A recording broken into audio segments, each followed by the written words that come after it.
Oh, hi guys. Hi guys. Internet's not working. Hey, what? Can you say Happy Thanksgiving? Happy Thanksgiving. Wow, good job. Is that poop on your mouth? You got poop on your mouth?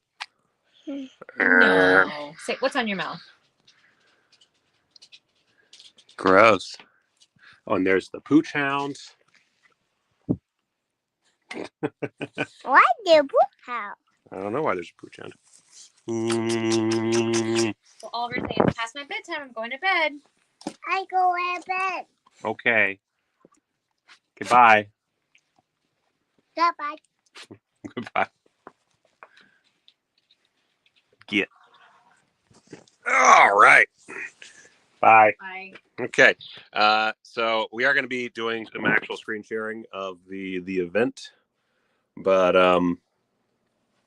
there's no internet right now. This keeps happening. I don't know what my problem is. I think I'm gonna have to. Hey, Vezius. Let's see here. Cat says, anyone? Let me flip this. There we go. Anyone know what slips are running low? Last thing up, I was Amiibo Curse. Wonderful transfer and booklet if you can find it for a reasonable price. I don't know what's running low. I haven't really paying that much attention. Just because I've been, ironically, because I've been so busy editing Vinegar Syndrome shit. Oh. What did that dog do? Oh, jeez. I thought, oh, shoot. I closed the door. And then I think I opened to get a shirt. Hey. Well, he's never done that before. But you got to assume. Yeah. This has been going on recently. I'm gonna have to call CenturyLink or something. It's weird. So since we're not quite at sales time yet, we're just getting caught up on each other because we're all friends and fun family times. I built a whole computer just because this problem. I used my internet had been having problems as an excuse to build a new computer because it was only happening to my desktop. It wasn't happening on my laptop. It wasn't happening on my wife's laptop. It wasn't happening on our phone. Oh God, phones. And that includes Ethernet. I was using Ethernet on my laptop to download footage for videos that I was editing. The only thing that was happening was at my desktop, this computer right here. And so I was like, all right, well, I'll just build a new computer because I want to do that anyway. That's this boy right here. And I thought, okay, well, even though I'm sure there's a different, there's a specific reason, if I just replace everything, since it's just the one computer, that should fix it. Nope. It is apparently a CenturyLink problem, which is great. To quote the French, great. 1 second. I'm going to try an old-fashioned problem solver real quick and just gonna. How is everybody? Let me know how everybody's doing. Let's see. I'm gonna cut the internet real quick, and I'm gonna pop it back in. There we go.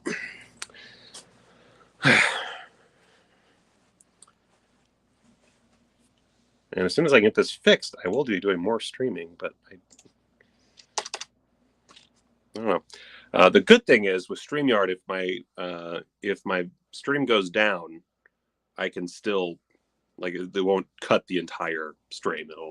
I can find other ways to get back on. I was going to set up my laptop, and then I ran out of time. Let's see. Dearest computer, get your shit together. We disconnect and reconnect. And what's crazy, it'll work for a while, and then it'll still stop working. It'll just stop working. No ifs, ands, or buts about it. Yeah, sales should be good. At worst comes to worst, if things go awry, I might have to talk about shit, and y'all might have to look at the stuff on your own, or you can just check out someone else's better stream. In the meantime, I'm going to pull out the laptop and see if I can't get something going here. Where the fuck do I put this phone? Where the fuck do I put this? Look at my fucking desk. Good Lord. It's just nothing but pain and death. Oh, hey, guys. What are y'all doing down there? Shit, I don't have any space to put my... Damn it. I was also, like, I was going to get my keyboard drawer figured out, and then... Ay. Connection timed out. Suck my ass. Okay, I guess I can take my keyboard and attempt set that aside. There we go. This is a great stream, isn't it? This is so good. Oh my god. Like, how good is this? This is just classic streaming right here. This is what this is like, you know, this is what the medium was made for. Fucking go, you piece of shit. This year we're not gonna be able to tell if it's the Severin website or me. All right. Damn it. Oh, you know what I can do? Okay. Hold on.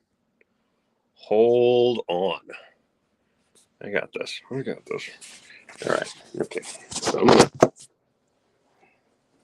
doop-a-doop-doo. Oh, yep. So let me just get that snug in there. Just snug. Just nice. Oh, yep. Just nice and snug. This is called making the most of a dire situation. Mother, God damn it. All right. Okay. All right. C-stands. They're so valuable. Let's see here. There we go.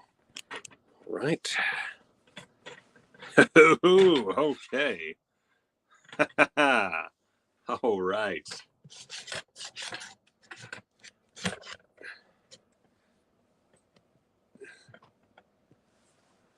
Hey, all right. Yeah, this is fine.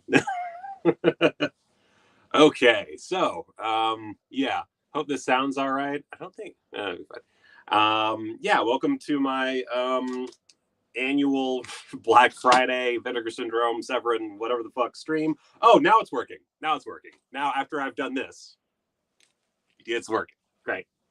That's amazing. I love it. They're good. All right. Let's see. This is a good test because StreamYard has this whole thing. Oh, it's fine. It's Filmmaker. It's like barely on there. I do. By the way, I put my oh, it's right there. I put my fucking expensive as shit tiny ass microphone in grip arms all the time. I'm bad at what I do. Come on, buddy. Come on, you can do this. Let's see if it's my shit. Come on, anything. I will take anything. Anything you can give me.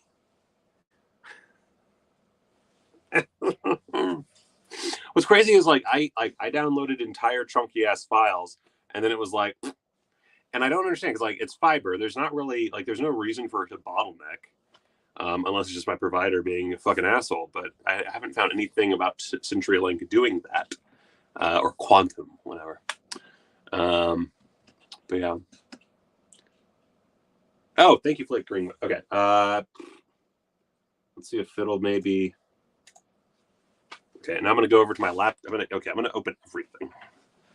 We're gonna a little bit of setup, a little bit more setup than expected. I literally just got back from Thanksgiving dinner at a house full of Latinos and Latinas. Open. I have so many screens right now. I have my camera, my phone, my main monitor. Now I have my laptop open. Come on, buddy. What the fuck's my pen? Yeah. All right. Okay. So let's see here. So what would I need to do for this? Okay. Sorry, I'm thinking now because this is tough. All right, so I would just need to. Fuck. God damn it. I need a longer USB-C cable. Fuck.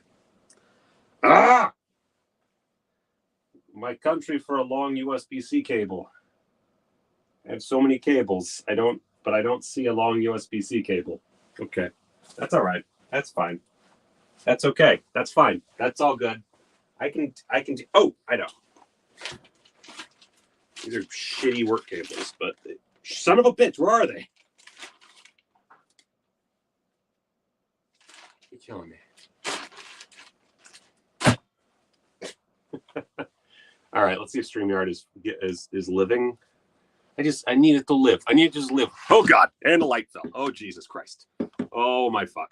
Oh God. Okay. I'm not giving up my bisexual lighting. I am not giving up my bisexual lighting. Okay? That shit ain't happening. That shit ain't happening. Okay? Let's see here. Anything.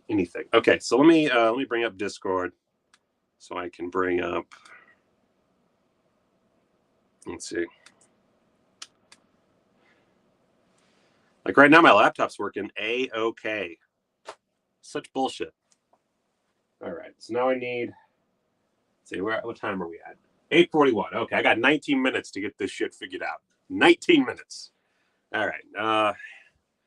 Oh, we have a list from Reddit.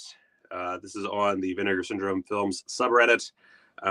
Here's what the inventory levels were at Monday morning before the site went down. And it looks like, oh, it's a whole spreadsheet. Ooh la la. Let's see here. Oh, wow. This is a nice little spreadsheet. This is very good shit. Let me find who's the user here. This is Hard Rock Zombie posted this. Great job, Hard Rock Zombie, if you're newer out there. Let's see. We got 39 of the Oregonian. Definitely pick that up. 56 of Shatter Dead. Maybe pick that up. That's a bit of a split decision there. Other Music is at 64. I feel like Other Music was like right at the cusp, like 2 months ago. Oh, there we go.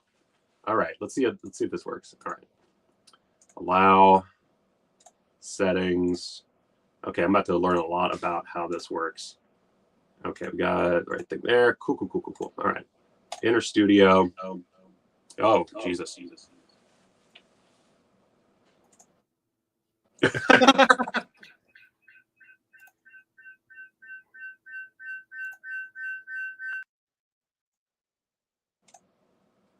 Okay.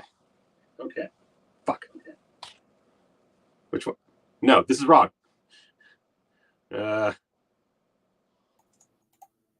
There we go. Fuck. God, then there's that one. Ah. Oh, Jesus.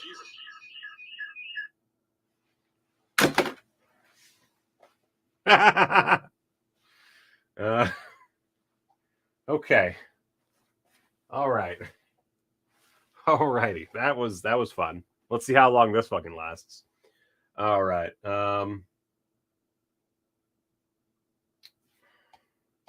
Okay. So let's go ahead and get all of our screen sharing stuff up and running. Oh, I forgot to do. That'll be fine. That's fine. Cool. Okay.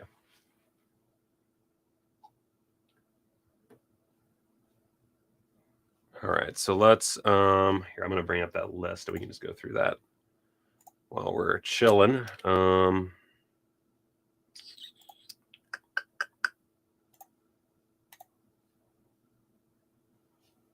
All right. Okay. And I can just. Oh,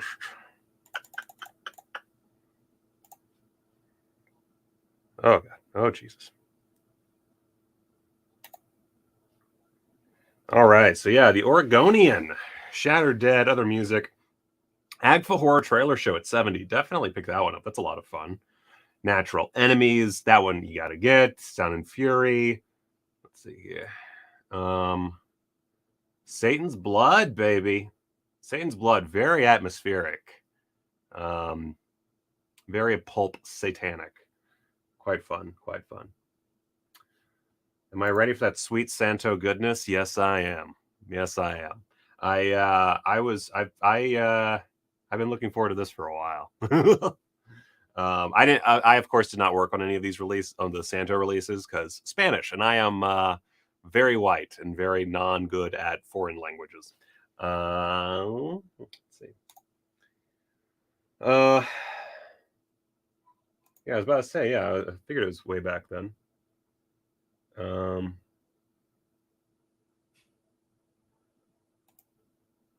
Oh yeah, and I should mention RIP. Yeah, you know what? Code Red, huge, important label. And as much as I did not care for Bill and his antics, or Banana Man,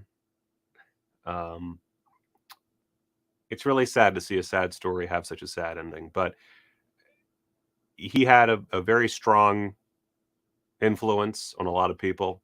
He got a lot of movies seen that would have not otherwise been seen.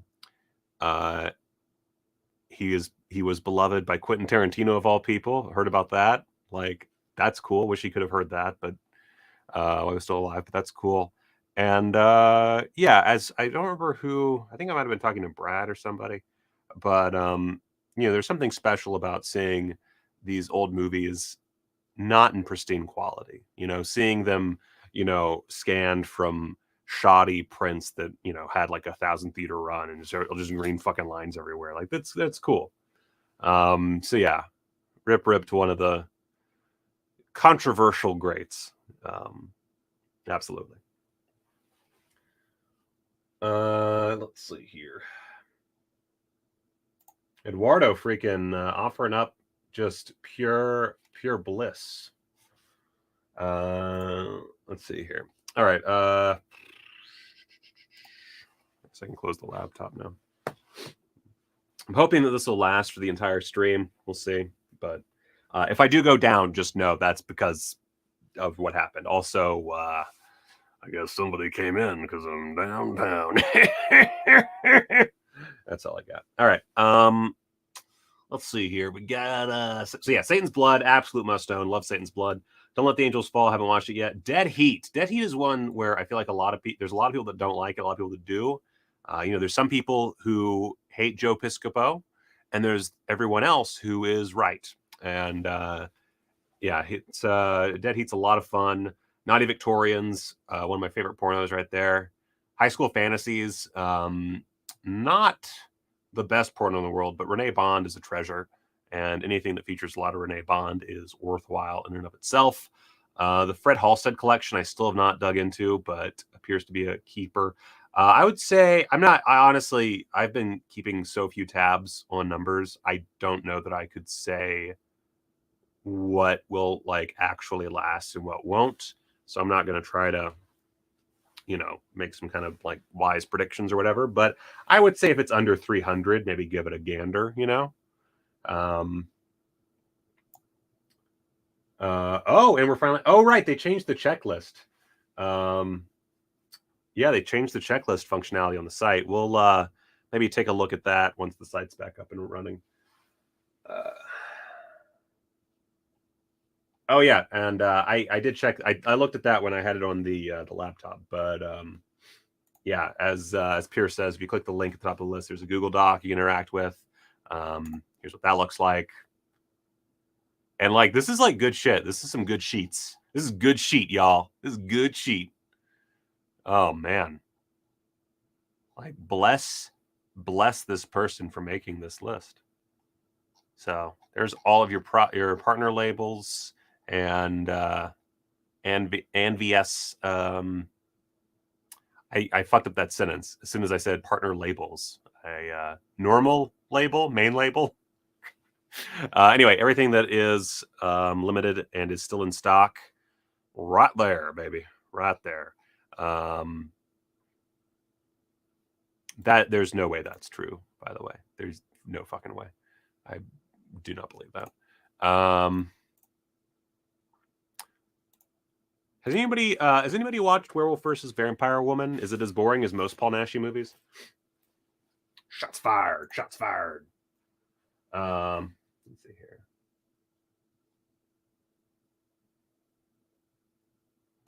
Hell yeah, I am so, guys, I'm gonna be straight up with you guys. Like, and this is coming from somebody who does work for Vinegar Syndrome as a freelancer. I think Severin's picking up the gold this year. Like, they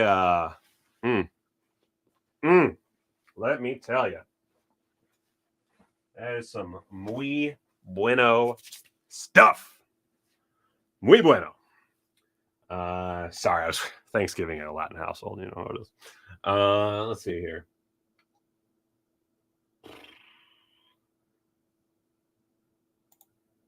Oh, that's cruel. Although I will say the pricing is getting a little crazy in general. I'm gonna be honest with you guys.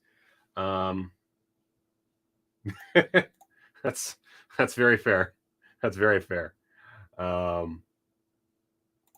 Ooh, yeah, that is. I don't know how, like, what exactly they did. So it might be that they are like do it. Like, I feel like this is one of those things where they have to be pretty certain. You know, like they have to be fairly certain about this one. So I'm gonna be honest with you guys. Okay, we are 9 minutes out. Or 10 minutes out. We're 10 minutes out. I'm probably not going to buy much. And I know I say that every year and then I end up spending like $2,000, but I'm not, I don't know. I talked in my social media video about my sort of like mental crises that I went through. And it's one of the like byproducts is I really don't want to buy all that many movies. It's not to say I'm just not buying movies, like, but the level of blind buying, I think, is going to stop significantly. Like, no more like 200 Kino cart type things. I think I'm going to be a little bit more selective. I might not even do the subscription this year. I'm going to be straight up. I don't know. It has been a minute. A lot's happened. Just been a wild time. I can't say what, but I finished a feature-length doc edit for VS. What is today? Today's Thursday because it's Thanksgiving. I think Monday. Finished it Monday, and I've been trying to like catch up on everything else since then. I have 2 documentaries I'm working on that are not Vinegar Syndrome related, that are completely different. I mean, not completely. I mean, they're in the same ballpark, but they're not part of a Blu-ray company. And I am having better days. It's still my brain's still kind of rejiggering, because I definitely had one of those, like, I'm sure more than a few of you have had this happen, but like my brain is having one of those like there was a point when I was having my initial like meltdown where I had that actual thought of, oh, this completely changes my entire worldview and nothing will ever be the same. Fuck. It was one of those, like it was pretty bad, but I'm doing better now. What is your shirt from? This is the band Ghost. I love Ghost. If you haven't listened to Ghost before, check them out. They're fucking rad. I say they, I mean, it's really one guy when it comes right down to it, but love Ghost desperately. Seen them live once, need to make that a habit. Going to Eduardo, from what I've heard, Paramount claims US rights and Italian company says they don't, and Severin is taking the Italian company's word. Ooh, that's dangerous. Well, yeah, I guess get on that 4 flies of goodness, fellas. Let's see here.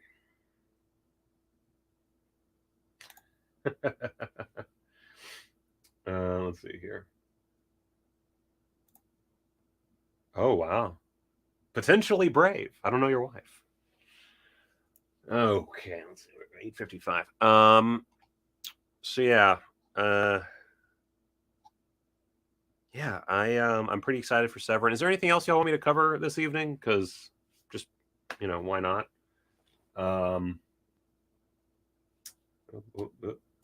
Yes, Cat. Four Flies is dropping tonight. Very exciting. Yeah, the Severin trailer. Let me bring that up. Oh God. Oh, I'm dying. I'm dying. Okay, let's see here. Let's bring this up. Where is it? Where is it? Where is it? Where is it? Where is it? Where is it? Oh, I hate how their YouTube channel's laid out.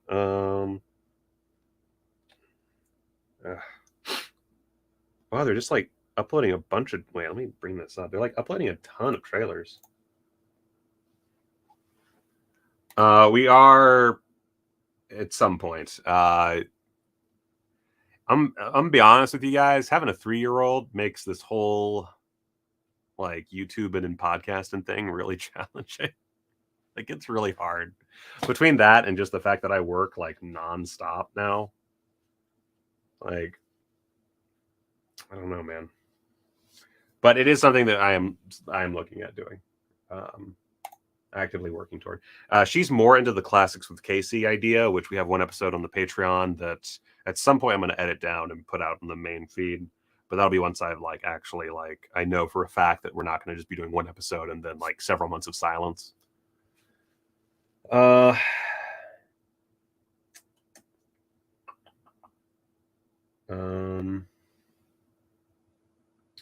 Okay, makeflix. All right, we'll I'll bring up makeflix. We'll talk about that. Let's see. Is that I don't know what the oh, there we go. What that what is I don't understand how this are these the new I don't know what they're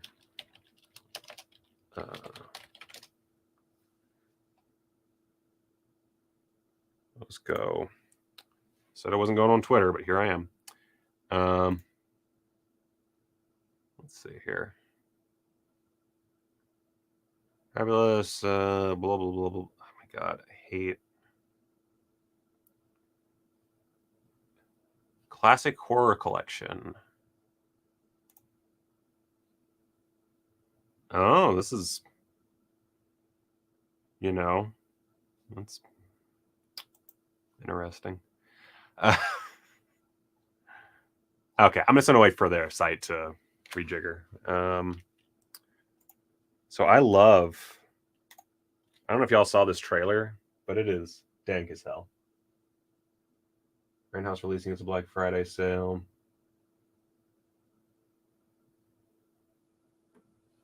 All right, so I'll look at the makeflix stuff when it comes up. I'll do that after Vinegar Syndrome and Severin.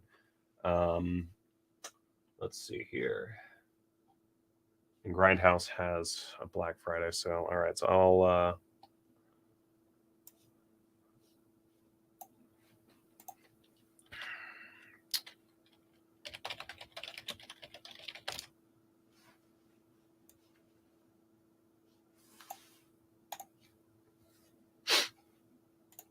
let's see here.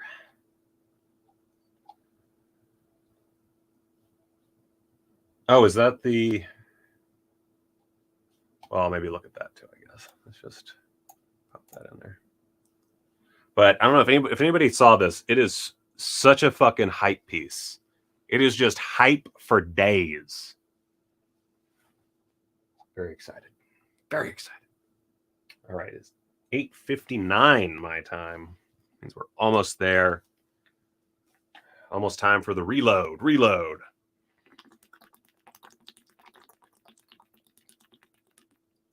For the sake of just my insanity, I'm going to do Vinegar Syndrome first.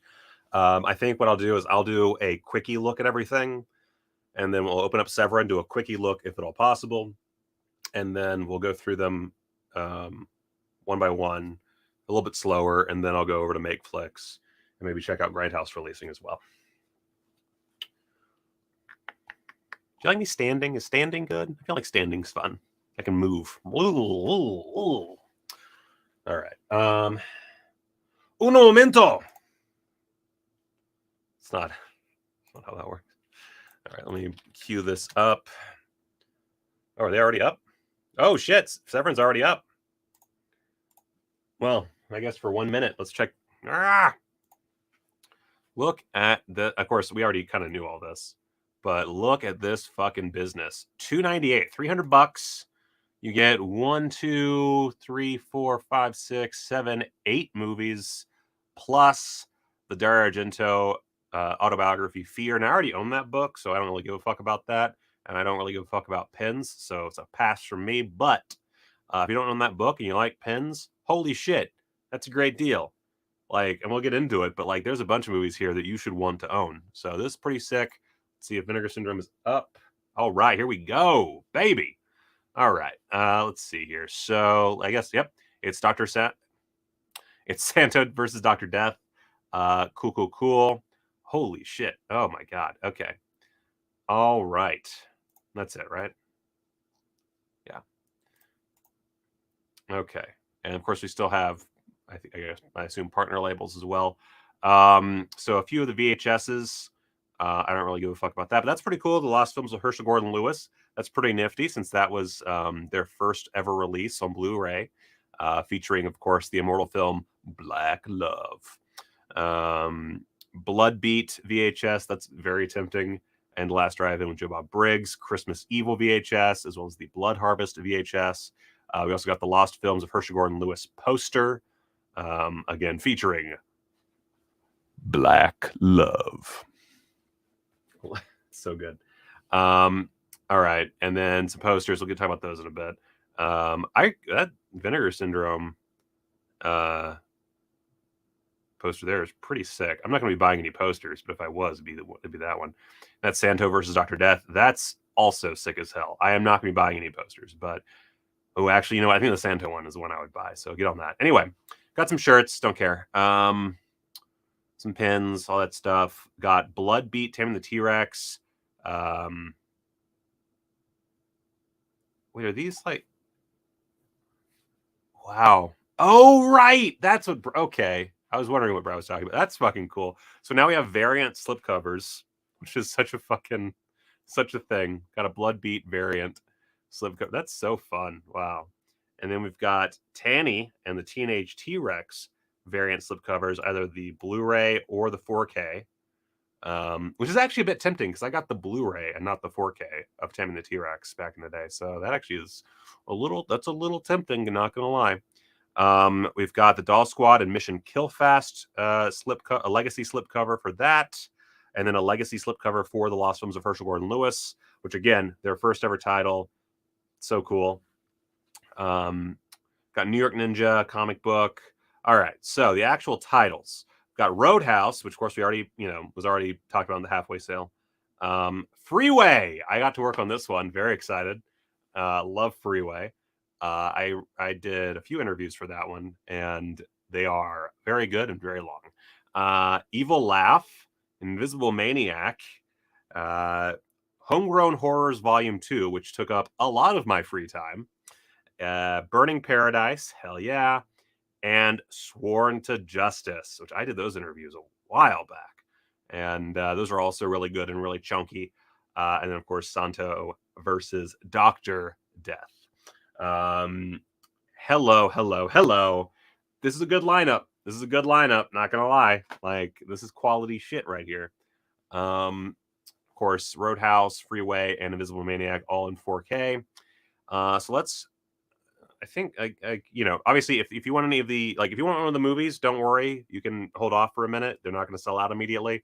All this merch, that's where you want to really dig in. And, of course, if you have anything on your list that's half off for the sale, go ahead and do that now. Do not wait because it will sell out. That's how karma works. Is this sold? This has to be sold out already. No, not yet. Okay. That's so cool. Like if I had. If I had poster money, I would be purchasing that Santo poster because that's fucking sick as hell. That's so cool. Okay, so yeah, let's go over to Severin real quick, and let's just do these one by one. Let's just do that one by one. So, oh look, they have some minor damage 4K signed slipcovers for Faceless. Great film. By the way, if I have one recommendation on Severin's site, Faceless. Faceless is my recommendation. God damn, it's so good. All right, so this is a bonkers lineup. So of course they have the Mario Bava and Dario Argento pins back in stock. Wait, did they already have a Mario Bava pin? I guess they didn't. But this isn't new, is it? Is it new? I guess this would be new. I feel like I've seen this before. Maybe it's just another Dario Argento. I don't know what my brain is doing. Let's see here. All right. So let's look at the titles. We'll start at the very bottom with Blood on Melié's Moon, 2-disc Blu-ray. This is a 2016, I want to say, film by Luigi Cozzi. He of Paganini horror fame. Now, I am not a huge Luigi Cozzi fan. The Black Cat's pretty fun. Paganini horror is a goddamn bore. I'm sorry. It's just a fucking boring movie. But for his first narrative feature in 27 years, the legendary Luigi Cozzi wrote, directed, and stars as himself in this insane supernatural sci-fi splatter mystery. When an obsessive fan's visit triggers a brutal murder. Oh, I'm doing like all the details. I'm so excited that I'm fucking up my own rules. So we're not going to dig too far in. But that's a Luigi Cozzi movie. We got Sex is Crazy, fucking Jess Franco. Just 1981. Oh God, I love 80s Jess so much. Gets my tits a grumbling. So that's great. Cannot wait for that. The Dog, starring Gerard Depardieu. I don't really know Elaine Jessua's films, or Elaine. I don't know how to say it in the proper accent. I'm sorry, but heard great things about this movie. I've just never seen it. So, but I do love puppies. I'm assuming it's good for people who love puppies, I guess. Oh shit, I went. And we got The Devil's Game. We'll talk about that in a bit.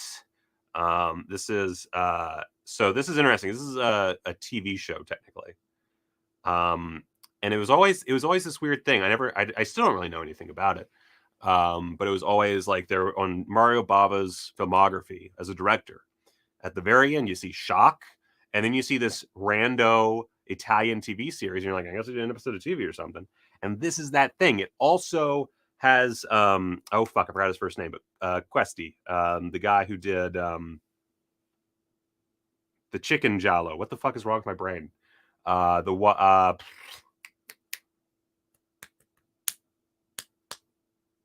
know why my brain isn't working. The one with the chicken farm, and it's kind of futuristic, and it's not really much of a giallo, but it's technically a giallo. Oh, fuck. Whoa. This is going to hurt my fucking noggin. Anyway, that guy also has an episode in this series, and that is also included, presumably, on this disc. I love this. It's just like that with the Christopher Lee set, how they had the TV series he was in, the anthology series. Like, that's cool as shit. And I love like these little bits and pieces of filmographies being brought back in. I Miss You, Hugs and Kisses. We'll talk about that in a bit. The 5 Days. Dario Argento's The 5 Days. I'll tell you, I never thought I'd see the day that The 5 Days got the nice, sexy 4K treatment. Like, that is quality shit right there. Very excited about that. Is that a Bud Spencer movie? We'll look. Axion Mutante. An Alex de la Iglesia film. I watched the trailer for this one, and it looks bonkers as hell. I trust de Iglesia, or de la Iglesia. So that's an automatic must own. $45, bit steep, but actually both of these, $42 and $45, bit steep, guys, bit steep. But anyway, for $55, you got yourself 4 Flies on Grey Velvet. It's part of Dario Argento's Animal Jolly trilogy bullshit. I'm very excited. This is one that's been in release hell forever. It's been like it's like pulling teeth trying to get a fucking Region A release of this thing, and here we are. Hopefully, it stays around. And then we've got the bundles, which actually I'm kind of into this. 4 interest-free installments of $62, a shop pay. I think I'm going to do this because honestly, like we're gonna go through all of them, but all of these appeal to me in some way, shape, or form. I'm kind of into it. All right. So back to Vinegar Syndrome. Let's just dive through these real quick. I don't know that Roadhouse really changed at all. So very quickly, we can just look at the packaging here. Looks dank. It's it's the same thing we've seen, but yeah. I love this movie. I actually found myself loving it more while I was while I was making the editing the interviews. It's just a really just well made film. I did Henchman number 2 through there. Was that it? Was that all I did? Man, it feels like I did like fucking a billion of these things. But all right. I guess that is it. Yeah. Laura Lee Caston's super cool. Anthony DeLongis, nifty dude. I don't know why that one's 25 minutes long, but I just kept everything that was interesting. And I love Travis McKenna as well. They're all really fun. Obviously not the main names and lights people, but very interesting, illuminating interviews. And then a bunch of stuff ported over, of course. Of course, we also have the commentary tracks and shit like that. A lot of stuff was ported over from the shot release, but this one's in 4K and has a few new things and a perfect bound booklet. And if you really like Roadhouse, which I do, get yourself this. Hopefully Brad can just send me a fucking copy. Guys, copy.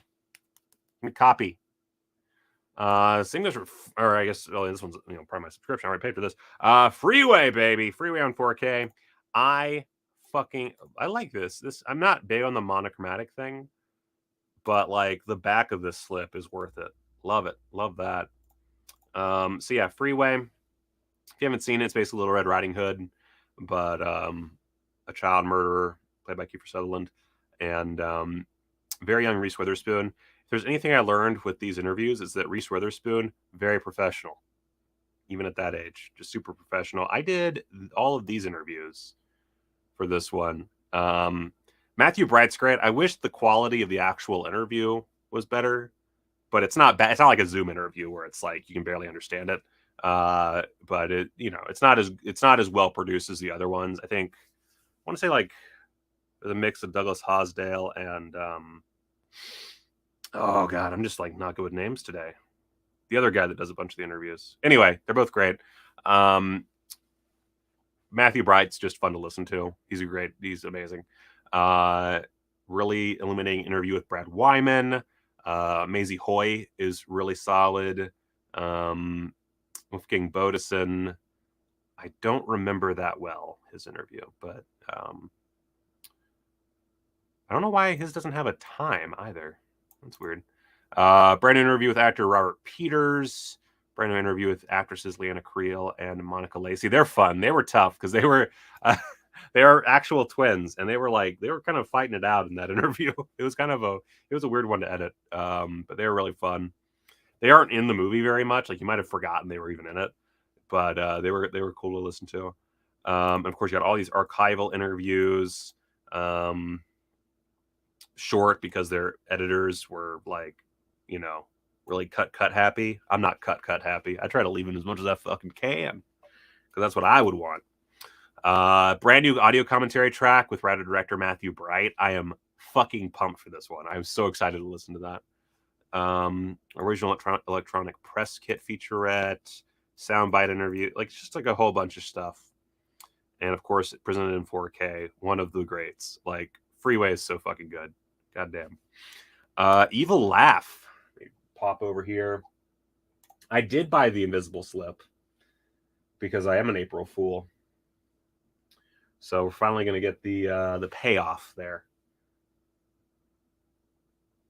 Oh yeah, so we'll dig into this more, but Franco loved Jean-Luc Godard, and Sex is Crazy is him kind of mimicking Godard is a weird way to put it, but kind of specifically trying to do his version of Godard. And I don't remember what there was a reason he did it, other than just being a fan. And I'm forgetting it right now. But yeah, I think actually in the Important Cinema Club podcast on their second episode on Girls Franco, they talk about Sex is Crazy.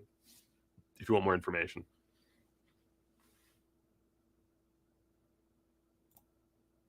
Oh, I haven't even been streaming, so that's perfectly fine. They do. I'm so excited. Death Laid an Egg. That's the giallo I was trying to think of. God, I am just. Ugh. So, all right. Evil Laugh. This is one I don't know anything about. I don't know dick about this movie. What do we got here? Oh boy. Look at this. What is this? 16 millimeter? Yep. All right. Let's see here. So this one I will have to look at. I don't know. A group of medical students have decided to spend the weekend helping their friend Jerry fix up the old foster home he's bought and is planning to reopen. Little do they know that 10 years ago, a terrible massacre occurred there, which saw a number of young children brutally slaughtered.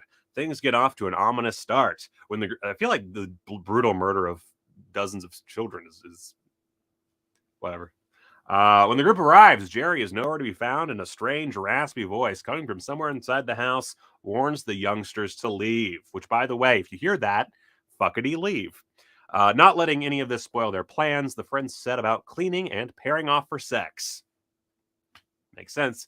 But their fun is short-lived when a track jacket-wearing killer with ties to the property's gruesome past starts bumping them off one by one. A low-budget, high-energy slasher murder mystery which cheerfully embraces its low budget and trashy sensibilities. Dominic Brassia's directorial debut. Oh, okay. This is making more sense. Directorial debut, Evil Laugh, stars Ashlyn Gear, Johnny Vinegar, and Stephen Baio, who also produced and co-wrote. Made by a cast and crew who adored the horror genre and rendered all the more effective by a series of wild and horrific murders. Vinegar Syndrome is proud to present the world Blu-ray debut of Evil Laugh, blah, blah, blah, blah, blah. So 2K restoration from 16 millimeter film elements, along with comprehensive archive materials and a brand new feature-length making of documentary, which tells the fascinating story of its production. 78 minutes. How the fuck do you do that? Like, I don't know how some of these people make such short. Mine have to be like 90 minutes, or I don't even like not. All right, there's a commentary track with the hysteria continues. Got that doc, extensive behind the scenes gallery featuring never before seen photos. Cool. I'm into it. Yeah, cool. Invisible Maniac. All right. This is one we've been waiting for. Looking good. Where's my little arrow? Oh, there.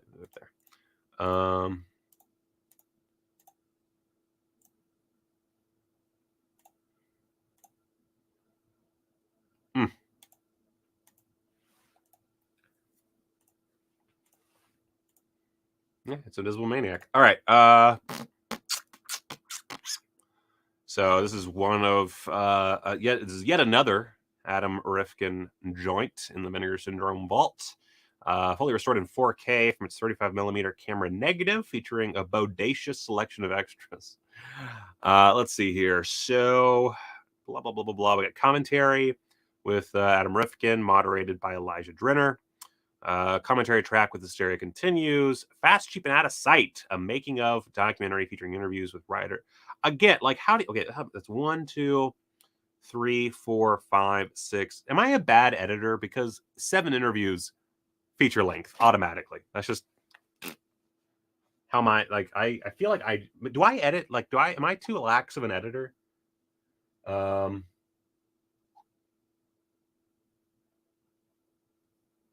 my God, we have the guy who did the fucking New York Ninja comics. Oh man. Wow, I'm fucking royalty out there. Jesus Christ. Well, good stuff, man. Good stuff. Fuck yeah. Is it safe to assume the Invisible Maniac won't sell it for the next sale? 6,000 unit. Yeah, there's no way. Yeah, you're good. You're good. You can set that aside. You're good.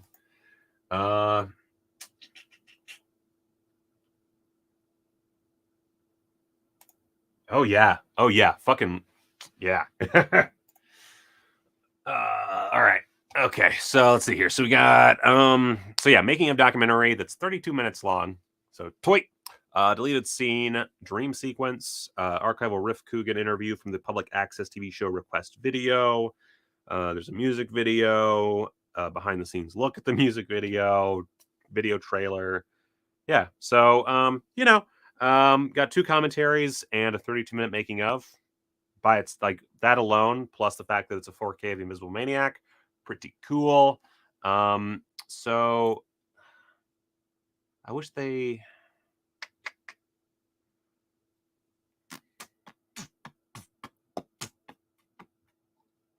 Let's see, do they have? Yeah, so I don't know. So I don't really fully have the invisible slip information up here. They just have that talk in the email. Okay, whatever. Let's just keep going. Homegrown Horrors, Volume 2. Got Moonstalker, Dead Girls, and Hanging Heart. Now I have dug through all 3 of these quite a bit because I did. Well, let's see. What they have the. Let's see here. We've got. Oh. Did I speak too soon?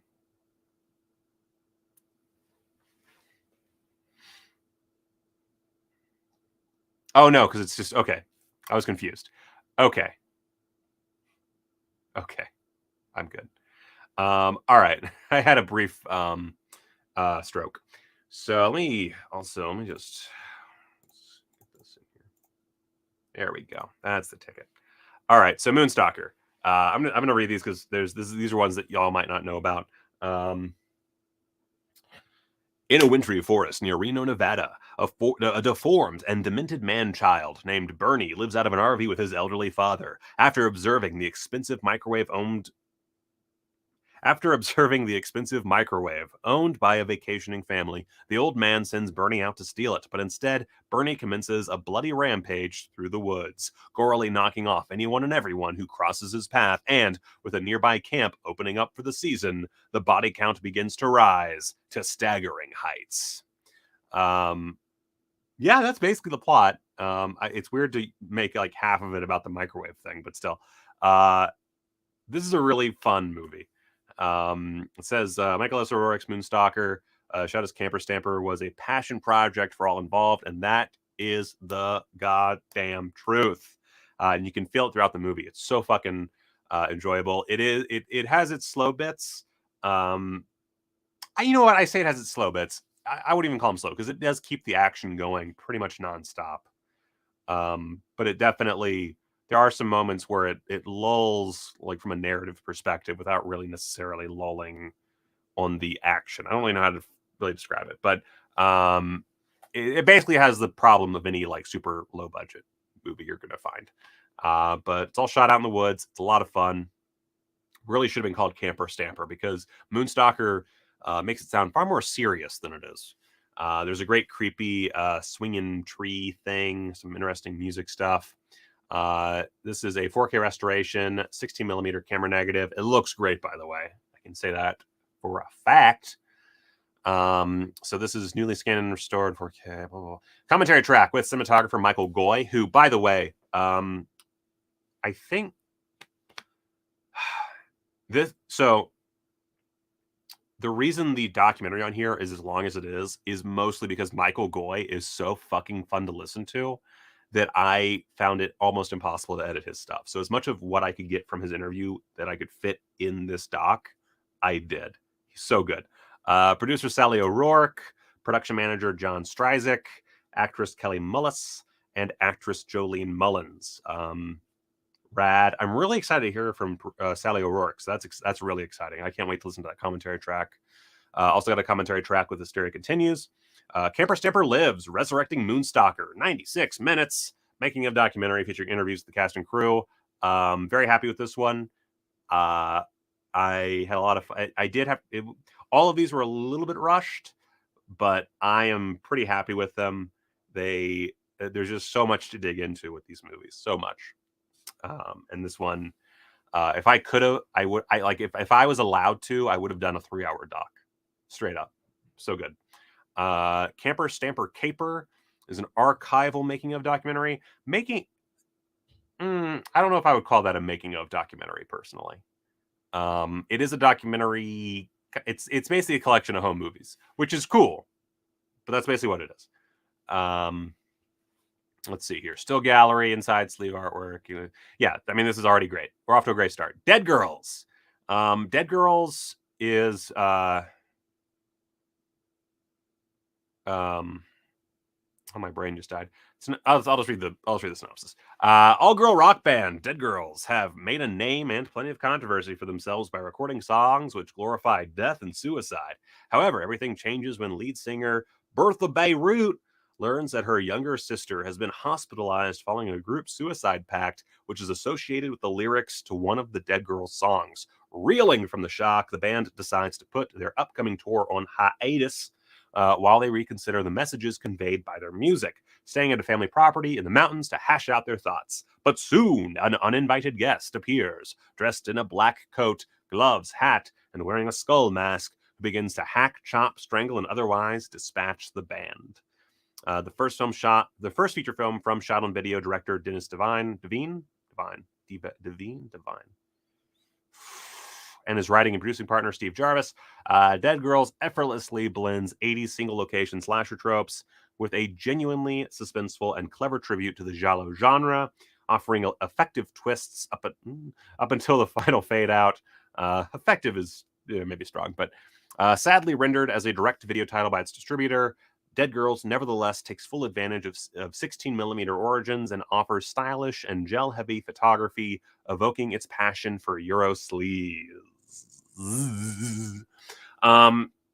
Maybe hyping it up a bit much. This is definitely my second favorite. It's definitely a 1, 2, 3 scenario.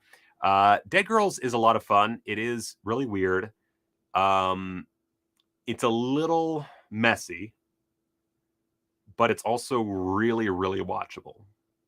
So it's a mixed bag, like with anything. But hey, honey bun. No, come on, get in. A ghost. I just wanted the monitor. Don't you just love? Oh God, I can't tell where my mouse is. There we go. Hey, honey bun. Hey, you're on the internets. Wow. You're on the internets. Is this how I get back rubs? Is being on the internets? Is this what you people like? Is this what you want? Oh, them people. I thought you were making a joke. An inappropriate joke. How's your sale going? Good. Bunch of great stuff from 2 great companies. Maybe more. We'll see. Cool. Mwah. I love you. I love you too. How much money are you spending? Not much. Okay, I was like, you're being really nice. No, I'm not going to buy much. Maybe like $400. Who knows? 4,000? 400. Oh. Jesus. 4 million? Oh, I would buy the nicest 85-inch TV if I had $4 million. Good night. I love you. Goodbye, internet.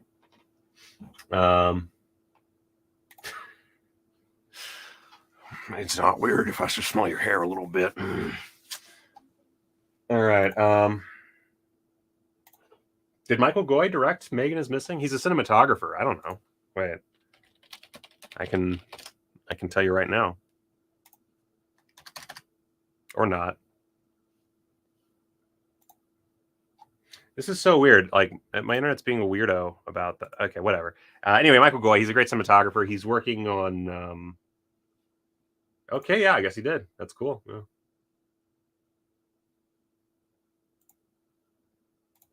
I bet if you email them, they'll refund you.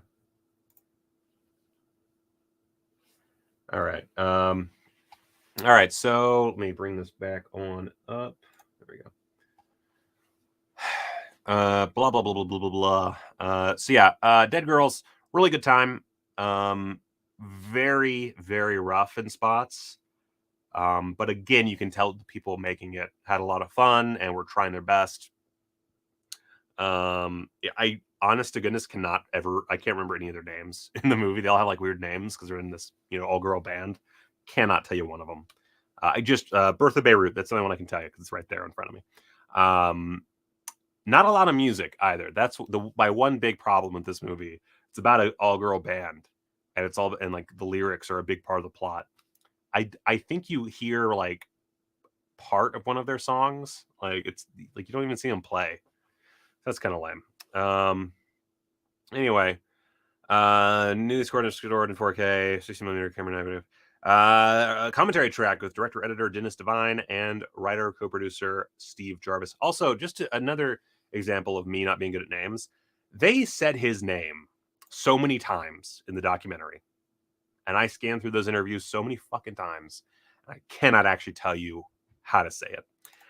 Commentary track with the story continues. Dead Girls Rock. Looking back at Dead Girls is a 93-minute making of documentary edited by yours truly, and it's pretty fucking solid.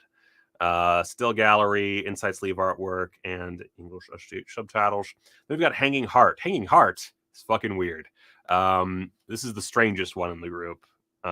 It is by all accounts, straight Korean director making a movie about gay people and all the problems that happen therein.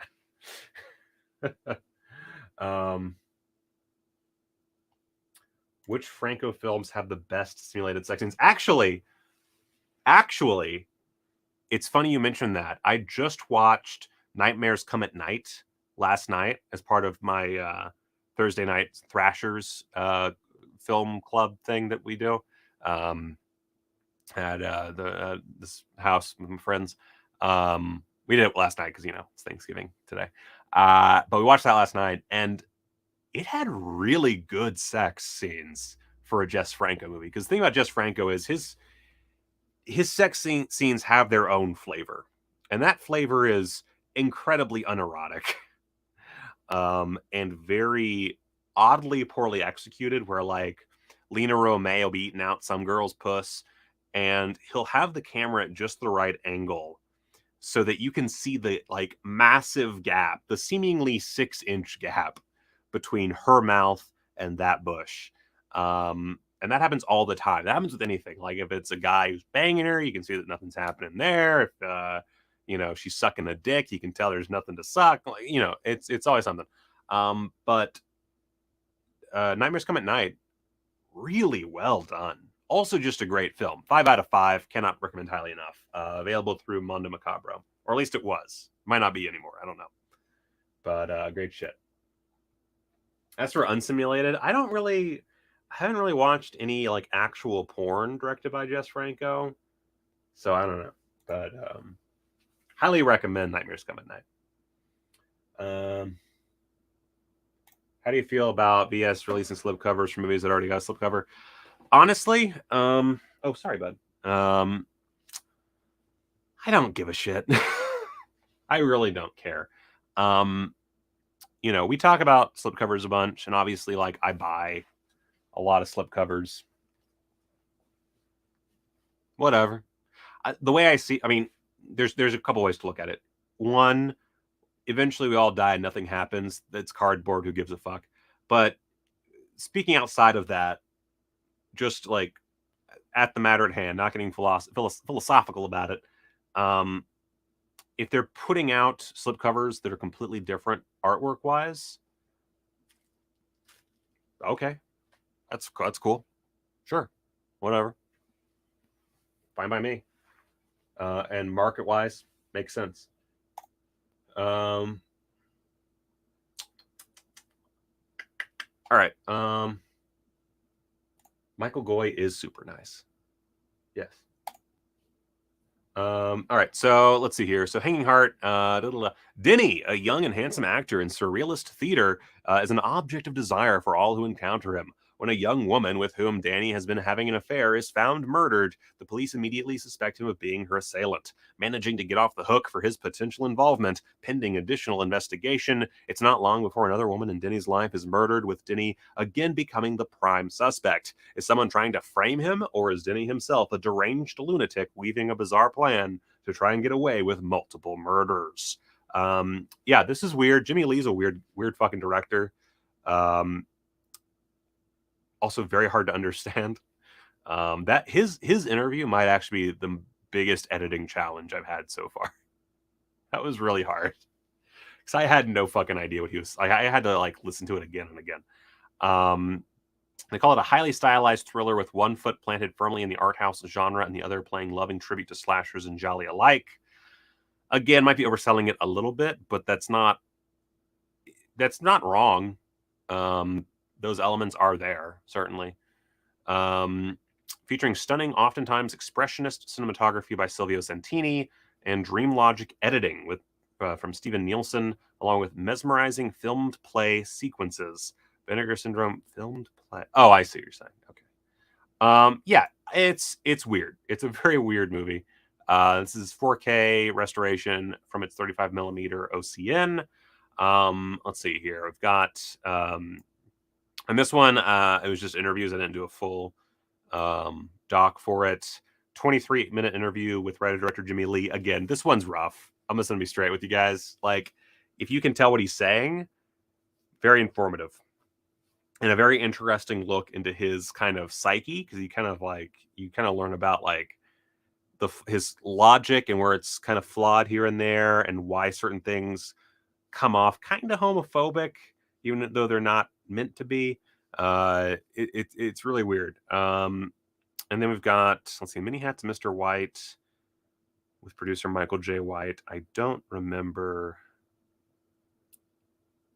I just realized I used this same basic title for an interview I just submitted a few days ago. It was a producer interview, and I put the Mini Hats of blah, blah, blah. That's most producer interviews really just come down to I did a ton of shit. Got an interview with actor Dan Zakovic. He's really cool, and he's kind of an art house staple of his own in his own right. Actress Ingrid Vold, 7 minutes, not a whole lot there. And an interview with composer Eric Ekstrand, who is interesting. Kind of a weird dude, but pretty cool. Well, there's a reason those are so short. Dan Zakovic's interview is great, though. That's a great interview. Original video trailer, 2015 trailer, still gallery and Safe Harbor. This is a great set, guys. Like, straight up. This is a fucking great set.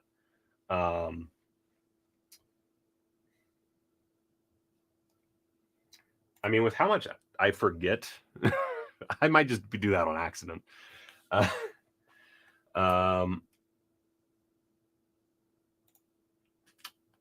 I will. I mean, yes, but he does do a good job with Hanging Heart. Hanging Heart's a hell of a film. I have a lot of problems with it, but it is a hell of a film.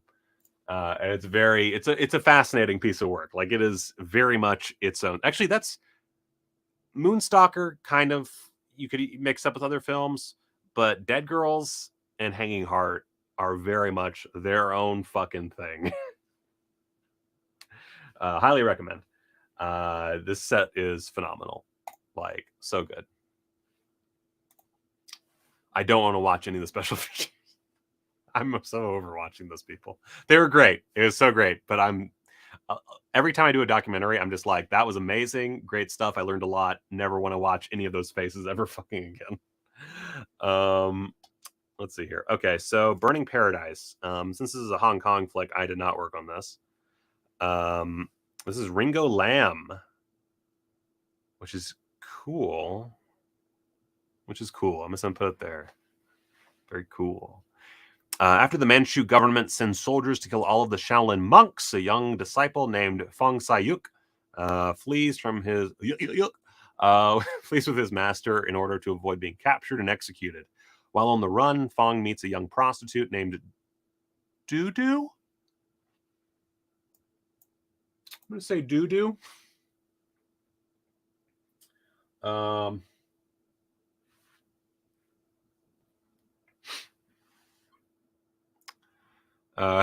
who tries to help Fong and his master hide from a ruthless Manchu general skilled with a flying guillotine. Hell yeah! Unable to save his master, Fong and Dudu are both captured and sent to an underground work prison known as the Red Lotus Temple, run by a sadistic warden named Kung, who has a penchant for torturing and decapitating his prisoners. The Red Lotus Temple is a booby trap riddled hell from which no one can escape. Thrown into a pit full of corpses and left to die, Fong must rally the other prisoners to fight back against their evil captors if they have any hope of escaping a fate worse than death. However, Fong must first contend with a former Shaolin disciple turned traitor, as well as a mysterious masked female fighter, in order to save Dudu and free himself. A staggeringly violent martial arts epic. Staggeringly violent, you say? Ringo Lam? Really? That guy, Ringo Lam, kills a baby in the first 5 minutes of fucking... oh, shoot, what's that? Undeclared War, Ringo Lam? Come on. Yeah, considered one of director Ringo Lam's best and most underrated films, as well as his only foray into the wuxia genre. Produced in collaboration with visionary filmmaker Tsui Hark. Hell yeah. Burning Paradise separates itself from other kung fu films at the time by incorporating dark fantasy elements and bloody fight choreography with a slick production value and a bleak storyline. Again, bleak? Ringo Lam? Bleak? Come on. 2K restoration from the OCN, commentary track from historian and author Sam Deegan, A Rare Confidant, 16 minutes, a brand new interview with actor Wong Kam Kong, archival interview with Tsui Hark, video essay by filmmaker Chris O'Neill. 20 more video essays, please. Come on. More video essays. 12-page booklet with essay by martial arts film historian and author Grady Hendrix. Yo, I'm so in. Holy shit. These Hong Kong releases, by the way, like, I know 88's been doing these already, but like, got that extra Vinegar Syndrome touch. Oh, goodness. Goodness me. And Ringo Lam. Holy shit. God damn, what a man. So that's a must-own too. Sworn to Justice. All right, I'm going to be straight up with you guys. This is a dumb movie. That's a fucking amazing cover. So this is a VSA. Brad, if you're listening, can you just send me this? Like, I did the interviews. Just send me the fucking movie. Don't make me buy this. Come on. All right, but Sword of Justice. Sword of Justice is fun. Okay.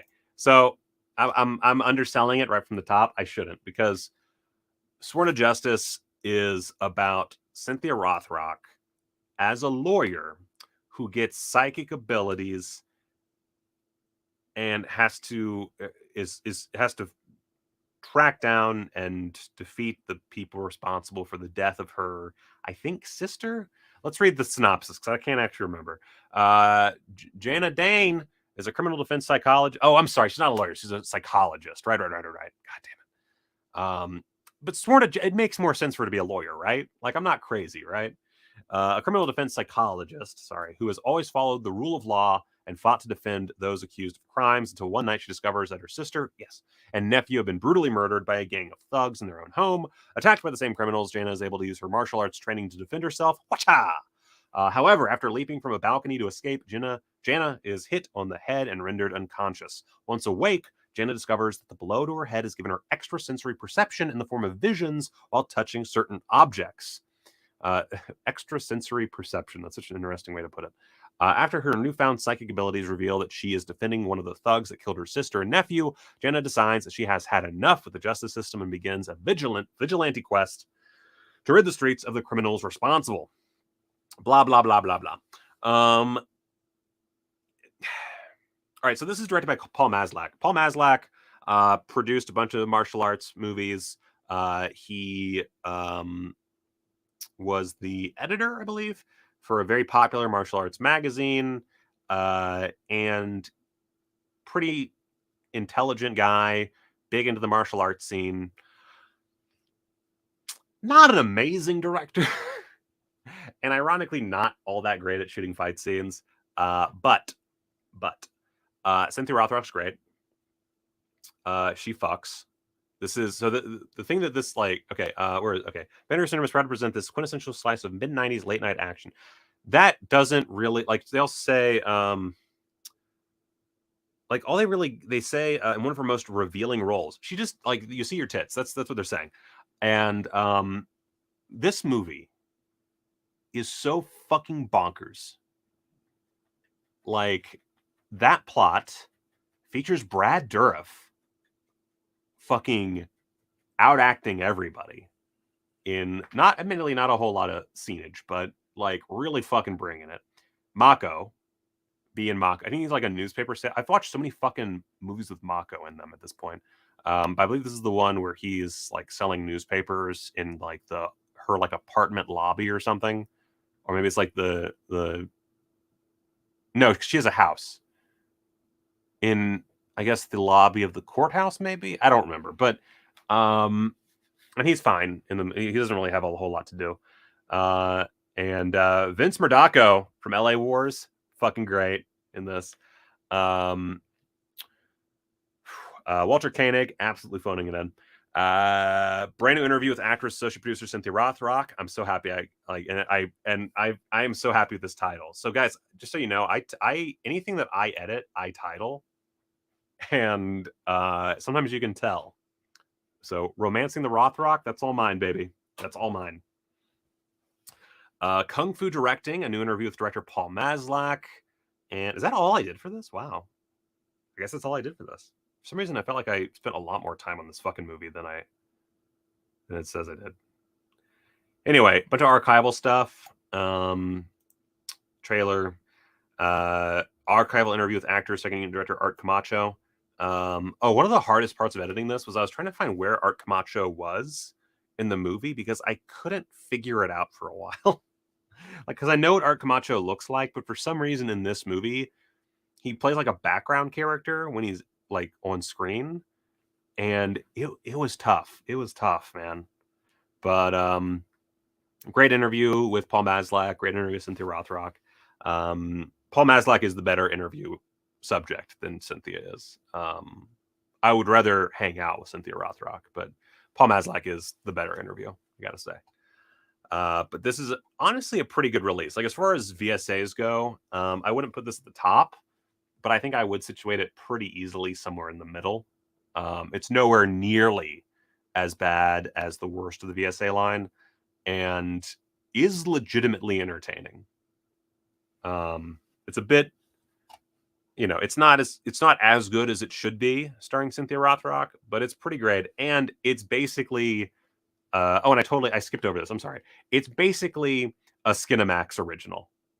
That's basically what it is. It's Kung Fu Skinamax. So, let's see here. Oh, damn. We have a casualty. Primeval and Lurkers is sold out. Bow, bow, bow. It's true. Cynthia Rothrock does bring a certain level of quality to anything she's in. And she's great in this. She's also fucking hot.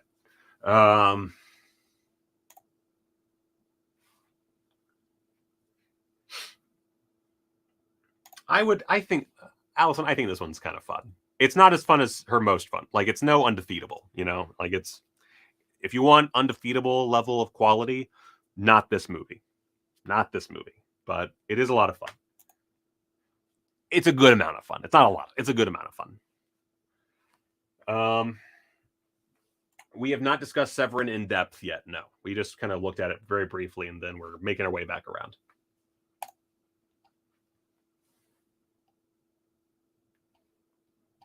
Oh shit, My Chauffeur. I finally watched My Chauffeur, and it was good. I didn't like it as much as some people did, but it's good. It's very tonally all over the fucking place, but it's definitely worth picking up. So if that one's got single digit copies left, guys, go buy My Chauffeur, okay? Unless you already have bought it, then don't buy it, because then what's the point? That'd be silly. Oh bitch. Righting Wrongs is so fucking good. I cannot recommend Righting Wrongs enough. Righting Wrongs is easy. If I was to do like, let's say a top 15, just because I can't really come up with it off the top of my head. If I had a top 15 Vinegar Syndrome releases, Righting Wrongs would 100% be up there. Probably in the top 10, maybe in the top 5. My Chauffeur is now sold. Rest in peace. All right. Swan to is my show for is that one that's going out of print, or is it just sold out? Because if it's, I just realized like it might just be sold out and not going out of print. But anyway, Sword of Justice, good stuff. Santo versus Dr. Death. This is our last one we're going to talk about on this page. I've never seen this, so I really can't comment on the quality, but it's a Santo movie, and that gets me hard as a rock. So this is a VSA, which is an interesting choice, but I'll take it. And I'm buying this, definitely. Might take a minute to do. Well, I'll go ahead and add it to the cart. But might be followed by a standard edition in the future, but probably not. Famed Mexican wrestler and secret agent Santo, the Silver Mask, is back in action. This time, Santo is sent to Madrid, not only for a big wrestling event, but also to investigate an international case involving counterfeit art. Shortly after arriving in Madrid, Santo is partnered with an Interpol agent named Ball, aka Agent 9004. The two are quickly greeted by a number of trigger-happy assassins, sent to keep them from uncovering the truth behind the art forgeries. However, the case becomes even more complicated when Santo and Paul learn that beautiful models have been going missing, and that it all may be linked to an art restorationist named Dr. Man. Santo and Paul are sent to assist seductive special agent Susan, who is sent undercover as a model to infiltrate Dr. Man's castle. The three soon uncover, Dr. Man's elaborate plot to use the models as test subjects in a macabre experiment to perfect his art restoration process. Santo vs. Dr. Death has been hailed by many, including Santo himself, as not only one of the best Santo films, but one of the best of the lucha libre genre that was popular during the 60s and 70s. One of the few Mexican-Spanish co-productions in the Santo filmography, this entry benefits not only from a slicker production, but also from tightly choreographed fight scenes led by director Rafael Romero Marchant. And the addition of Euro actors Myrta Miller, Helga Line, and Carlos Romero Marchant.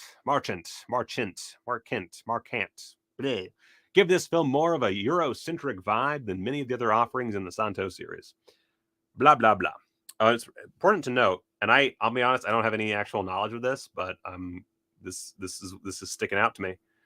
Vinegar Syndrome Archive is proud to present our first Santo film. Well, guys, don't buy any of those cheap box sets. You know what I'm saying?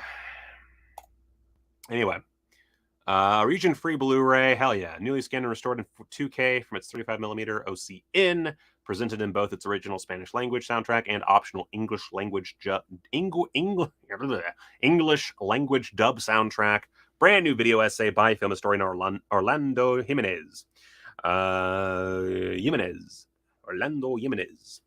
Original theatrical trailer, alternate English title sequence, promotional image gallery. Fuck yeah. Find the fuck out of that. Add to cart, baby. All right. Yeah, cool. All of the VHS releases are sold out, baby. Hell yeah. Also, Voyage of the Rock Aliens, fucking rules. If I did that top 15, would also include that. All right. Oh, and I was going to talk about this next time, but since he's in the chat, I will go ahead and mention it now. Jason, who I talked about in my... what the fuck did we talk about? We talked about Vampiros Lesbos on Movie Loaf. But he knows a lot about... He's the Franco guy. But cheap plug, my new film Lady Hyde is now on Tubi. My love letter to Jess Franco. People have really been liking and reviewing it. Check it out if you like Jess Franco. So go to Tubi, check out Lady Hyde. I'll be checking it out myself for a future video. But yeah, absolutely will always allow a cheap plug from Jason on this channel. So check that out. It's on Tubi. Come on. Blah, blah, blah, blah, blah. Let's see here.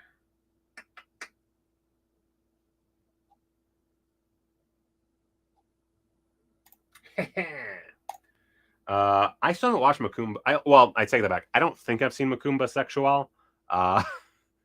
It's a thing that I can't remember, and I keep putting it off. But I own the DVD, so I don't have any thoughts on it yet. But it's a Franco, so. Although here's a if Jason's watching, yeah, it's good. It's good. Oh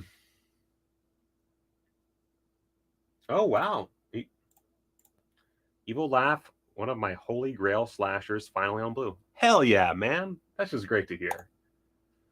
All right, so Jason liked it. Yeah, he says it's good. So, Macumba Sexual, watch it, buy it, get some more of it.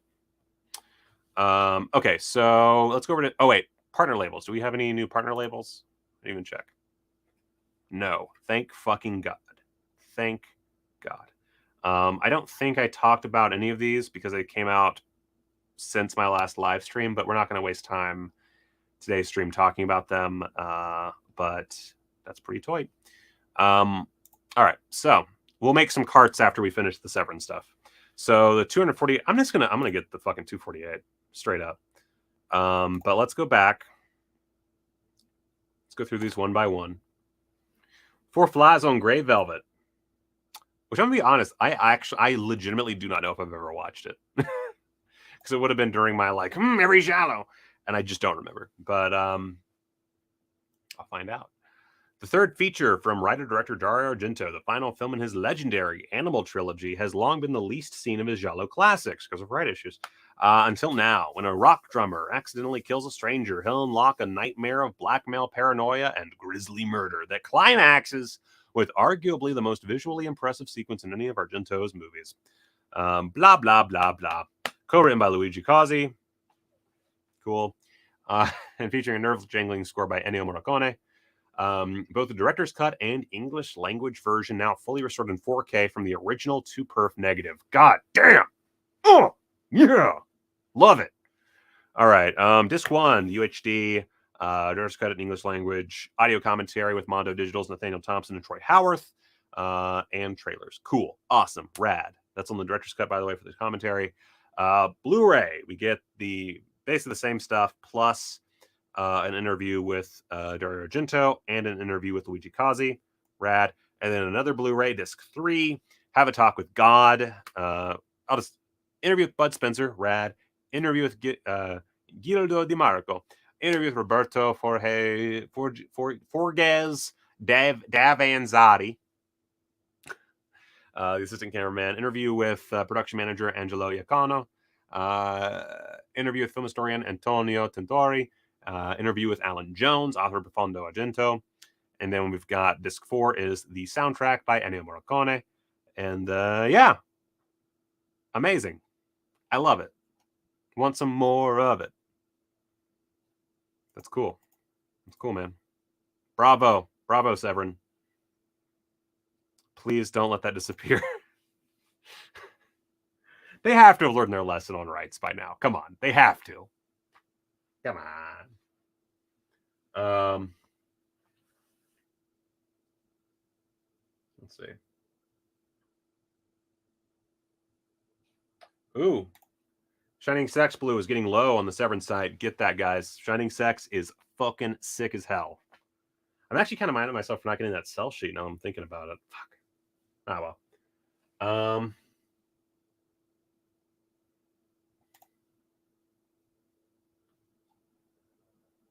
Let's see here. Oh, that's cool. All right. Axion Mutante. A film by Alex de la Iglesia. Now, I'm just going to say right now, I do not like the slipcover. If I was buying these individually, I wouldn't buy the slip on this one. Just straight up. That looks like shit. It doesn't look like shit, but it's kind of boring. This is great. Like, this looks fantastic. Come on. But this looks like so much fun. I'm so excited for this one. Love de la Iglesia. So, I mean, like, gotta have it. This is his smash debut, which is delightfully tasteless and ridiculously aggressive. It's crazy genius sci-fi class you've probably never seen. In a dystopian future ruled by the wealthy and attractive, a deformed and disabled terrorist organization known as Mutant Axion will kidnap an heiress, flee to a desolate mining planet, and trigger an intergalactic bloodbath of berserk vengeance. Co-produced by Agustin and Pedro Almodovar. I love Almodovar. Winner of 3 Goya Awards. Now scanned in 4K from the original negative. We've got a UHD disc with audio commentary with the director, the writer, the producer, and the production designers. Disc 2 is that plus interview with the director, interview with the writer, interview with actor Antonio Resines. Interview with production designers with the production designers. Interview with special effects artist Raul Romanilos. Archival, making a featurette, behind the scenes footage, music video, storyboards, trailer. Rad. So exciting. Like, come on. Like, how do you not? Where's my arrows? Like, look at that. How do you not look at that and go, I need that in my fucking eye holes? Like, look at this fucking broad's dress. God damn. This looks fucking amazing. I'm pumped as shit right now. All right. The 5 days. So this is early Dario Argento. Not early Dario Argento. Mid Dario Argento. Immediate post Giallo Dario Argento. The 5 days, which is a comedy action film. Let's see. Set during 1848's 5-day siege of Milan by the Austrian army, a cynical thief. So this does not have Bud Spencer. I was mistaken. A cynical thief teams up with naive young baker to survive the brutality and absurdity of the Italian Revolution. Dark action comedy that reflected turbulent 70s Italy and Argento's own politics, from a story written by Enzo Ungari and Luigi Cozzi, with a rousing score by Giorgio Gaslini. Now scanned in 4K from the original negative with over 4.5 hours of all new special features. That's nuts. Got an audio commentary with Troy Howarth and Nathaniel Thompson from Undo Digital. I'm missing stuff in the chat. That is a great. It is. They are very expensive. Yeah, that's no bueno.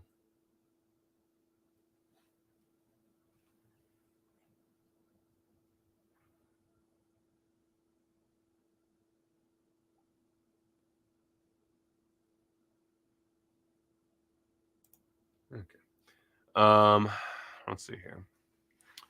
So we've got on the Blu-ray, we've got interviews with Dario Argento, Luigi Cozzi, Claudio Argento, Carla Tato, Luisa De Santis, Angelo Icano, and author Alan Jones, plus a trailer and TV spots, and then we've got a CD soundtrack for disc 3. Yeah. Cool. I don't know if I'll like this or not because I've never seen it, and it's kind of the redheaded stepchild of Dario's filmography, but I'm very excited to pick it up and watch it. $42 seems a bit steep, guys. Again, like I get that it's a 4K, but I don't know about that. I Miss You, Hugs and Kisses. This is the only one where I'm kind of out of the loop. Love this Severin video cover, by the way. And this looks like a lot of fun. Hey, how do you want us to do the effects here, guys? Just throw some fucking paint on her face. I mean, we could try, like, we could add, like, some skull. Just throw some fucking paint on her face. Okay. All right, from writer-director Murray Markowitz comes the shocking drama inspired by one of Canada's most infamous homicides, when a former model is brutally murdered, her wealthy husband is arrested for the slaying, but the trial that follows will uncover a lurid saga of illicit lovers, escaped serial killers, a scorching performance by Elkie Summer, and enough graphic mayhem to merit its condemnation as a video nasty. Well, that sells it right there.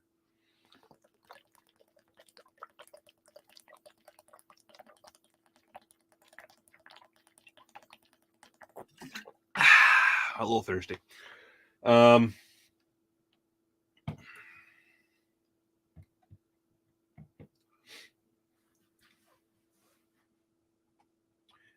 Jared, if you resend that chat with like correct spelling, then I will put it in the video.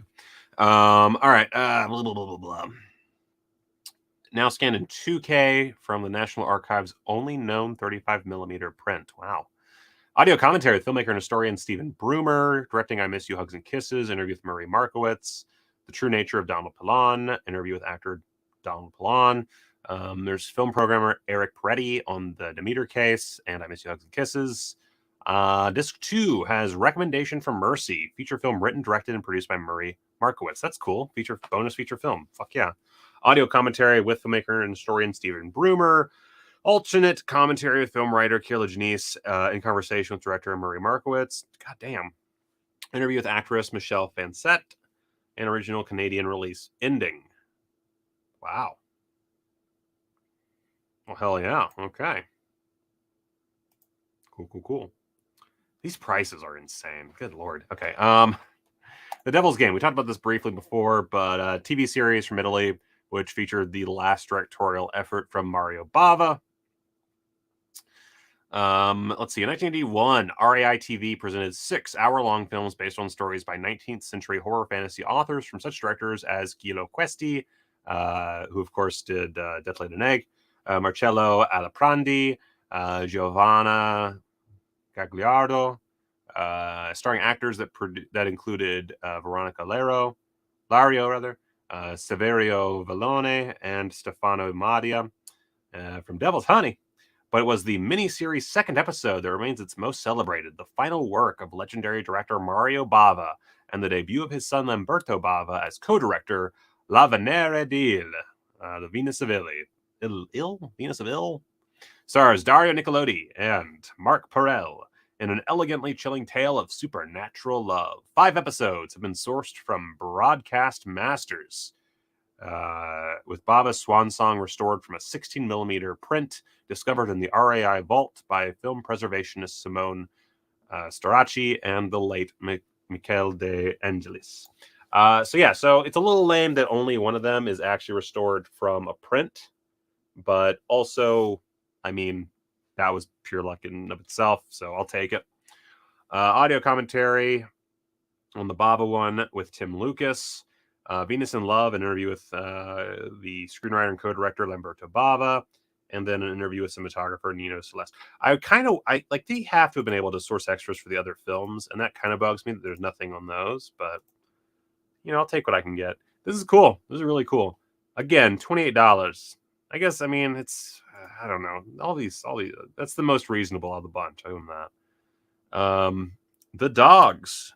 $24. The most reasonable actually is right here. Well, no, I guess $28 for an entire limited series is pretty, comparatively good.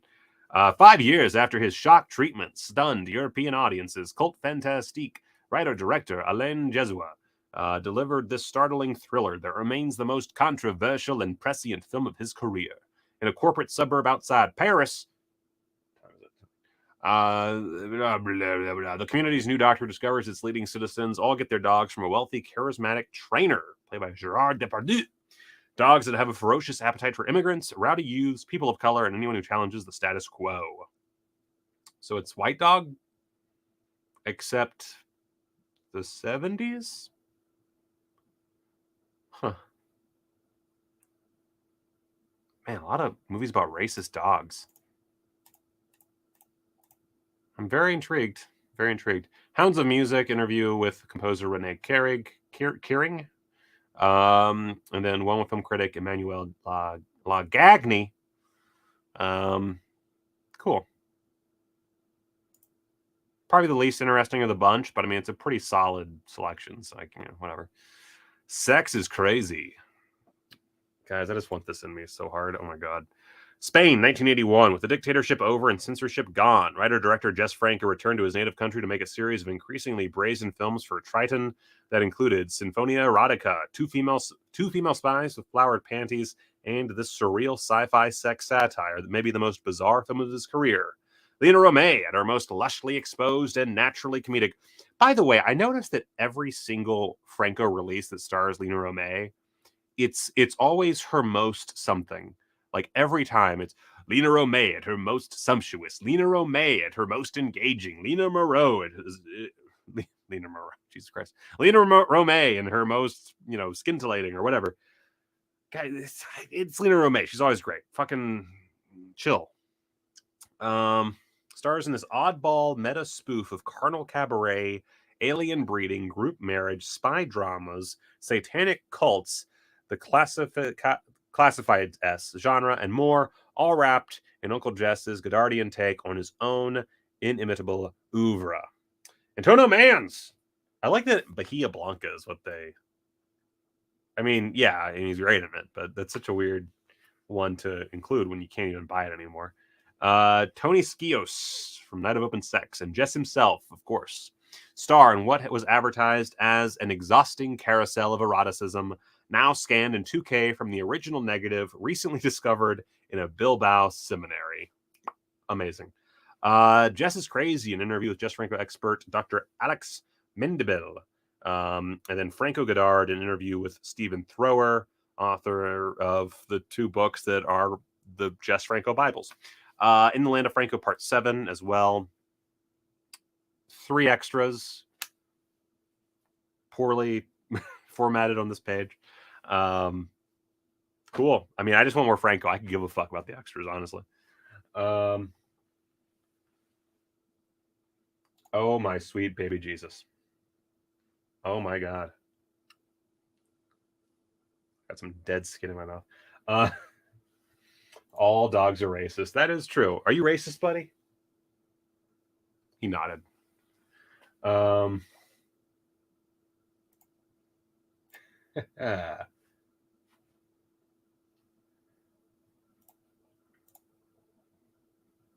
Agreed, Jared. Same.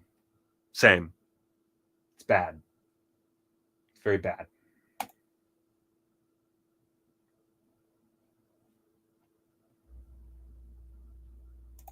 That's fair. Honestly, like I 100% get that. Like if it wasn't for the fact that that Severin like knocked out of the park, I don't think I would get a bundle. But like I want, like, all of these are really up my alley to some degree. Let's see. But on Melié's Moon. This one is so weird. This is such a weird looking, like, it doesn't look particularly well done, but at the same time it looks amazing, if that makes any sense. And has his like weird astrology fucking brain at work. For his first narrative feature in 27 years, the legendary Luigi Cozzi wrote, directed, and stars as himself in this insane supernatural sci-fi splatter mystery. When an obsessive fan's visit triggers a brutal murder in Luigi's Profondo Rosso store museum, Cozzi's phantasmagoric freakout will include vanished inventors, alternate dimensions, cursed books, lost films, bizarre pajamas, and his own reputation as the Italian Ed Wood, with appearances by Lamberto Bava, Barbara Magnolfi, screenwriter Antonio Tintori, best-selling author Giulio Leone, and Dario Argento. As a bonus, this collection also includes Cozzi's charming 2018 children's adventure, The Little Wizards of Oz, and Fantasticosi, the revealing documentary on Cozzi's incomparable life and career. So this one's interesting because it's an Intervision title, first of all. I'm curious. I'm very curious. Let's go on Letterboxd real quick. I just want to know. I want to know. Am I not? Oh, I'm not signed in. That's weird.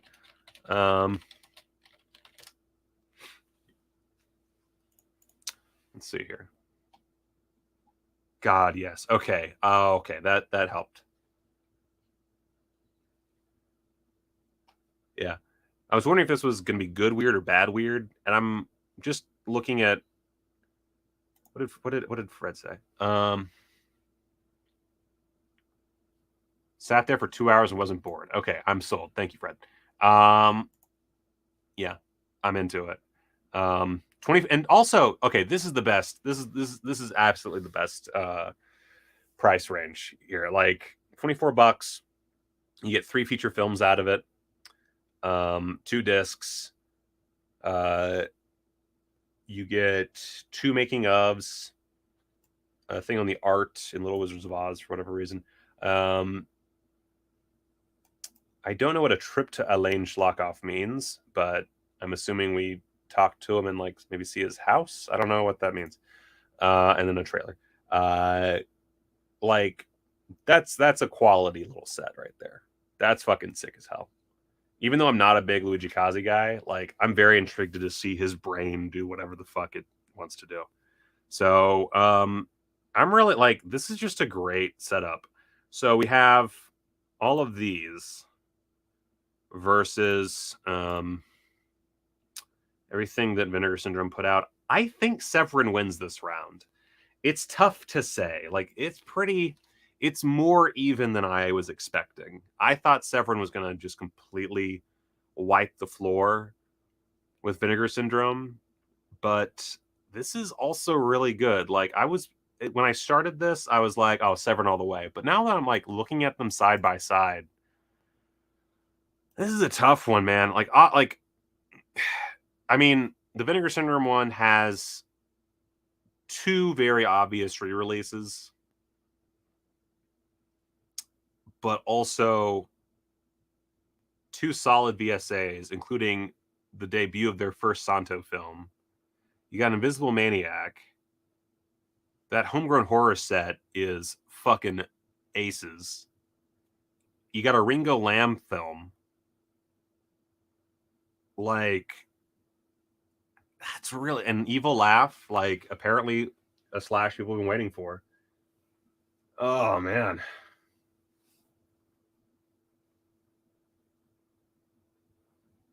That is what that Luigi Cozzi film looks like. Oh, man.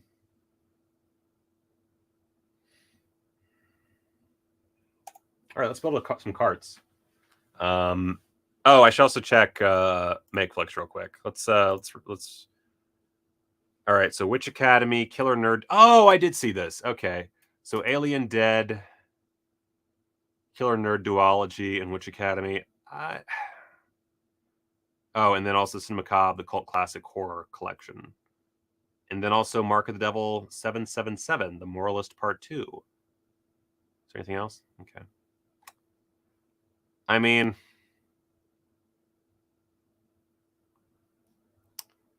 that's cool. I do not want to see fucking $30 price tags from makeflix, though. No, thank you. Yeah, I mean, it's cool. I can't really say that I care too much. Like, it's stuff that I would definitely be willing to pick up, but that's a little spicy for me. The Killer Nerd thing is pretty nifty, though. What do we got here? Whole bunch of special features. Like, that one looks. I mean, I could pick up the Killer Nerd duology. Sure, that's reasonable. I don't think $30 for Witch Academy is reasonable at all. The Alien Dead, $10, or no, $21.99. Sorry, I misread that at first. Did I get the? I feel like I own this on something, but I don't know, man. It's cool. Like, it's cool. Like, I mean, this is all nifty. And then the Cult Classic Horror Collection. This is such a weird, like, I don't know, man. That's given these movies a lot more credit than I would give them. Like, sorry, no. These like weird cheap ass box sets are really, I don't know. I just don't dig them, man. But you know, to each their own. I haven't seen The Moralist Part 1, so I don't know what the fuck this even is.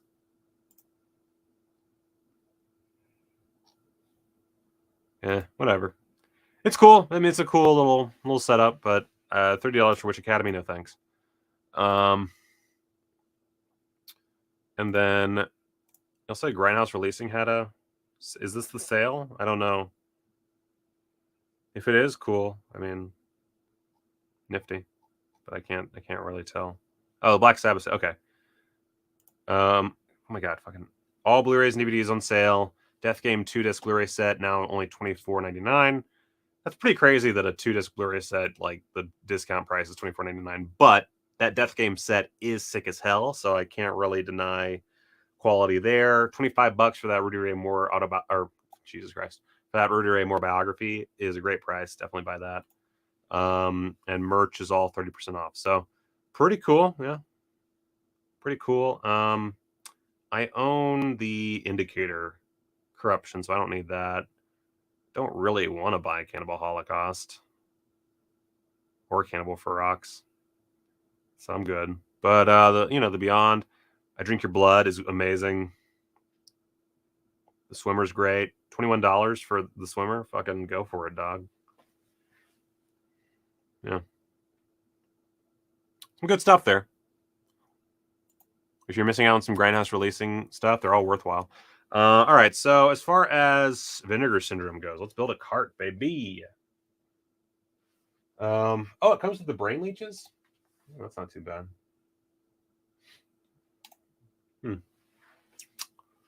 So what would I buy is the question. Well, I do need this VSA, and they're not sending that to me because I didn't work on it. So, Brad, please send me I'm going to send him a text or something. Because I do want Sword of Justice, but I don't really want to buy it. The other stuff I'm getting through my subscription, so I'm not really worried about that. I think a lot of this is sold out, but I don't really give a shit about that stuff. Yeah, let's do movies. I don't know that I really need anything else. Let's see here. I don't think I bought this one. Well, but it's not discounted, so what's the fucking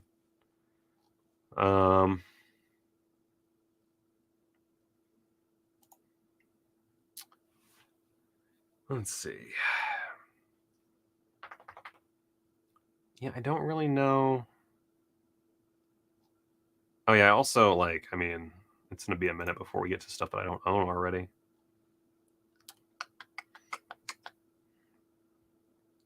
Did I get Graduation Day? Wait a second. I did. Okay,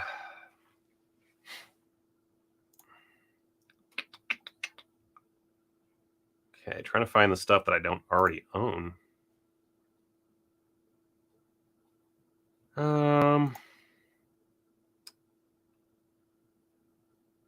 I have everything. I don't think I want anything, honestly. Like, I'm looking through and like nothing's really like popping out to me as like, Michael, you got to get that if you don't own it already. And I own most of these already, which is kind of sad. Uninvited is so fucking good. It's ridiculous. I don't know, man. Like, there's a few things here that I don't own already, but they're not things I really feel the need to purchase. And there's so much stuff getting re-released that I'm kind of like iffy on buying, going too far back, So I might be good, honestly. Like, yeah.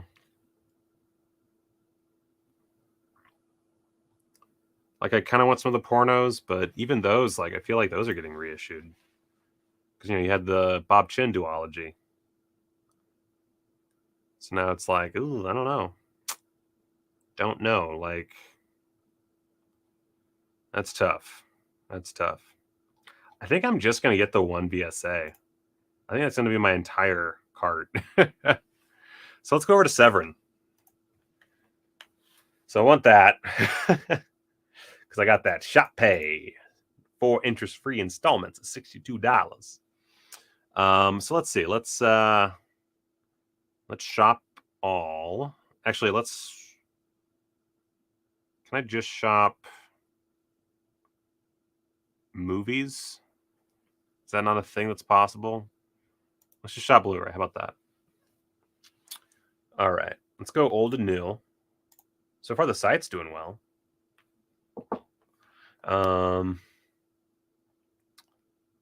Let's see here. I don't really trust any of these like old releases. I'll be honest with you here. Hot Nights of Linda, though, great stuff. Buy that. Fantastic film. Blah blah blah. This also might be one of those cases where I have a lot of this already. Let's see here. Yeah, I don't really. This is another case of like, I don't really have a lot of things to buy. I've gone too far. Oh, by the way, Axe and Kidnapped Coed, so great. So fucking good. Holy shit. Definitely buy the fuck out of that if you haven't already. I do feel like that price got higher. That was not $35 last time I checked. That's fucking how it is. It's fucking how it is.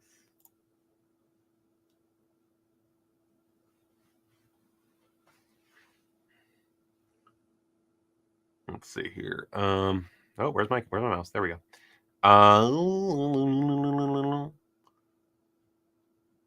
Yeah, I don't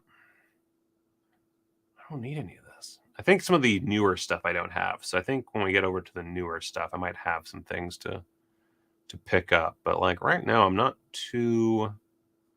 Nothing's really like sticking out to me because I own most of it.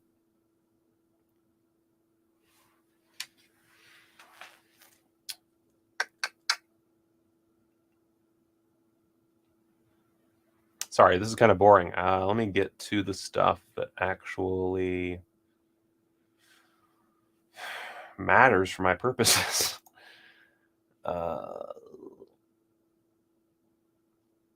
By the way, again, like Satan's Slave. So wait, why is that a new release? What the fuck is that shit? It's not a fucking new release. Fuck you. Let's see here. God, I own so much of this already. Okay, but do I have a slip on mine? Wait a second. Yeah. Okay. I'm just making sure. That slip is not new. I don't understand what the fuck that's about. Do I own Shock Treatment? Oh, fuck. Okay. I do. Okay. Cool. Massacre in Dinosaur Valley is fucking great, by the way. Definitely pick that up. Bloop, bloop, bloop. Bloop, bloop, bloop. Gotta do it again. I don't know if Ivan Patrick still lives. I do. I do. Okay. I just own a lot of these things. That's the long and short of it. Burpa derpa derp. Goopa doopy doo. Goopy doopy doo. Skin Deep is pretty fun. Siege is great. Oh my god, Siege is fucking baller as hell. House of Lost Women. First movie that we watched, second movie. First Franco we watched as part of Thursday Night Thrashers. A lot of incest. Black Boots and Leather Whips, or Black Boots Leather Whip, is really good. Highly recommend.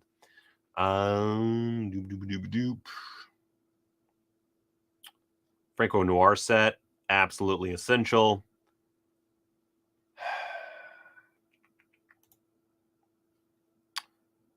Okay, here we go. I think we're about to hit Pay Dirt. All right. I don't have the Caligula set. I don't know, man. Bruno Mattei is tough. Bruno Mattei is tough. And there's Caligula, The Untold Story. Joe D'Amato, less tough. I kind of want an Untold Story. Let's pop that in there. Let's see, Out of the Blue. I already own a copy of Out of the Blue from the BFI release, but definitely if you don't own that one, pick it up. That's great shit right there. There's a 4K, $30, totally worth it. Got Hey, Stop Stabbing Me.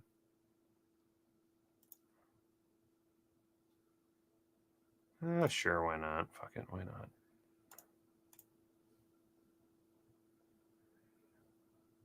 Oh, wait a second. I'm probably going to go over there and fucking work for them in January. So, like, I don't really need to buy any of this shit. But I'll make a card of things that I want. Sure, why not? I do like this Jack Weiss double feature. That's pretty cool. Mardi Gras Massacre is back. I already own that because I picked up that, like, the few that got out, one of those copies. But it does come with a nice little slipcover.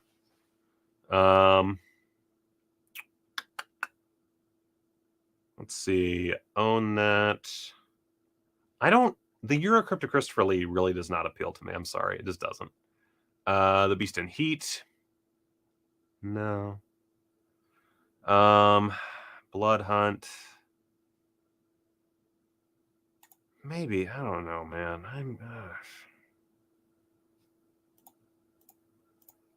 That's one I'll probably pick up when I'm there. I'm not gonna make this cart with thing like I don't I'm feeling kinda bleh on a lot of this. I do want House of Psychotic Women. That's one I'll pick up using my my money's there. The Plague of Zombie trilogy. That's one I really want, but that's only that's not really a Black Friday sale thing. That's just say 15%. But that one is one I'm most excited about. And then yeah, this is the remaining is stuff that's there's a few things that are on sale, but I guess I should just get this box set when it's eventually on sale, presumably on sale, or I could just buy it when I get there. Yeah, fuck, this immediately fell apart. Remove that. Get out of my cart. Get out. Get out. So I might just get this. Might just get this. Yeah.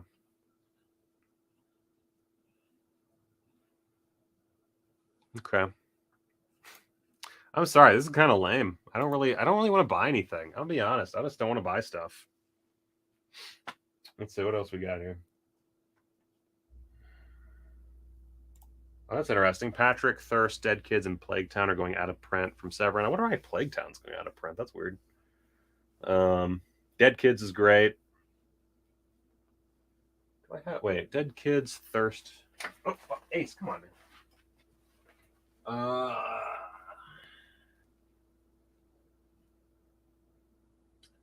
T for Thirst. You know what? I'll grab them. Why not? Fuck it. Like, well, but they're gonna. You know what? No, this is me. Patrick, Thirst, and Dead Kids all are like. I think Thirst got another company put out Thirst, a newer version, but all three of those are old enough that they are 100% going to get new releases because they're old and they're popular. No. I still, even though I promised I was going to watch Plague Town, I still haven't watched it. Dead Kids is great, though. Dead Kids is great. Cannot recommend Dead Kids highly enough. Plague Town, I've heard very mixed things, but I have not given it its due. So.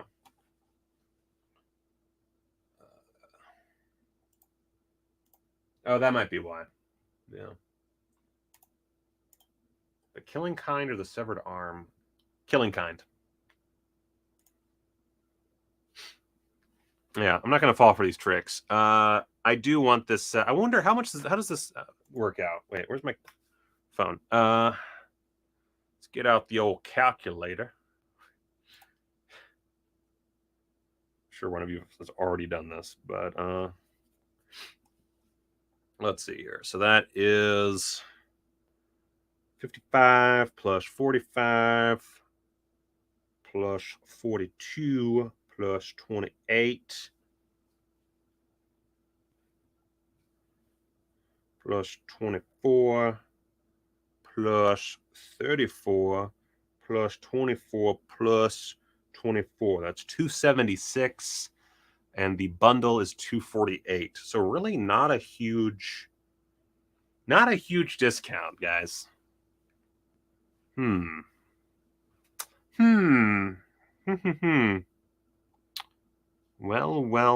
that does create a bit of a question, doesn't it? This is tough, man. I'm just not feeling buying stuff anymore. Like, I want to spend all my money on making movies.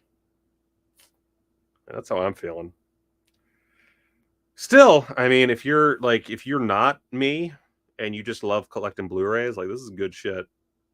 good shit. The prices are steep though. Prices are very steep. So I will say that is still not a great deal for what you're getting per se. I don't think Axion Mutante should be $45. And I don't think the 5 days should be $42. I don't care if they're fucking UHD. But I mean, it's only 240. It's 250. Like, well, who cares?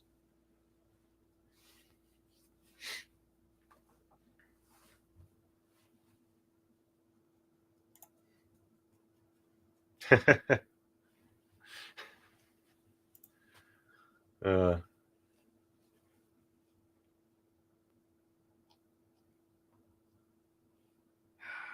tempting, though, isn't it? It's very tempting.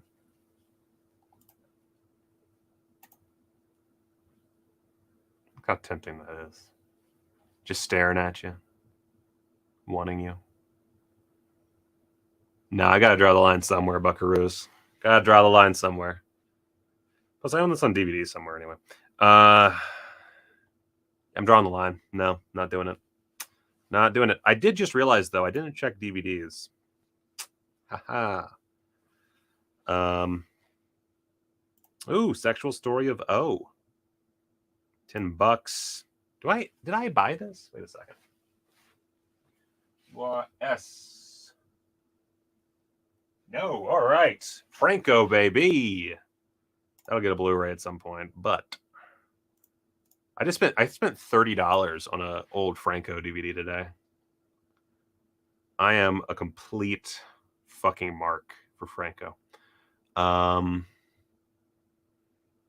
Let's see what else we got here. Phobe is really good, by the way.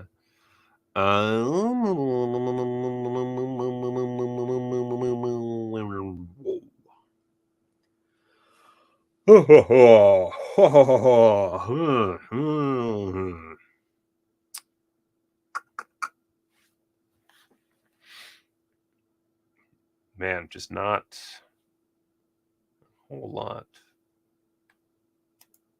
Oh, you sons of bitches. I'm pretty sure I don't own that. Oh, wait, that's Intervision, though. I don't know. Fuck.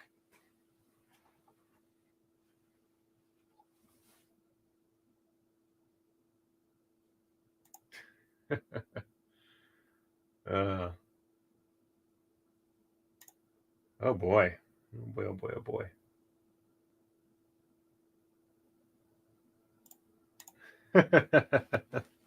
Well, I don't think I'll ever be a famous filmmaker, but you know, who knows? Maybe I can get into that Severin closet one day.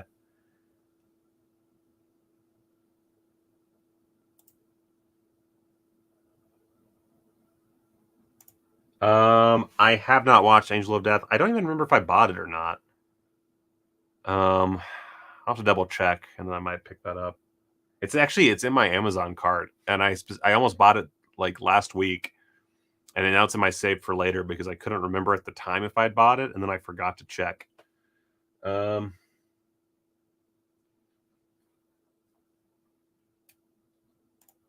Actually, you say that. I have been considering doing. There's like a blank space over here, and I kind of want to make like a Franco wall.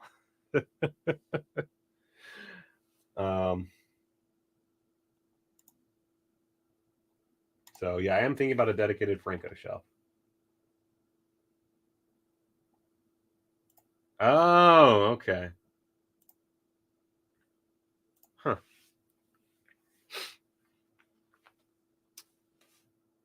All right, I need to go check.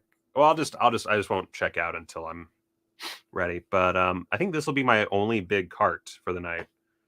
I think that's it. That's all I'm gonna buy. I am intrigued by the Alien Dead, but I don't know. I'm kind of and makeflix kind of bugs me because they just kind of like oh, it's limited, and then we're right back out. So it's like, why should I spend my money now when it'll eventually be available again in some new edition? Is this only available during Black Friday? Is that like the idea? Oh, it's while supplies last. I I do kind of, even though I know it's a piece of shit, I kind of want to watch the Brain Leeches. So that's tough. That does kind of get me intrigued right there. I do like Fred Olen Ray. So that's tough. That's a difficult one. So that's a maybe. But yeah, I think that's about it. Oh, $5. Oh yeah, $5 signed faceless covers and merch. Oh, just the signed slip covers limited. Okay, yeah, I can give a fuck about that. All right, Kevin. You know what? I will do a Godard. Fuck. I will do a Franco shelf. I have to actually get the shelves first, but I will make a Franco shelves library.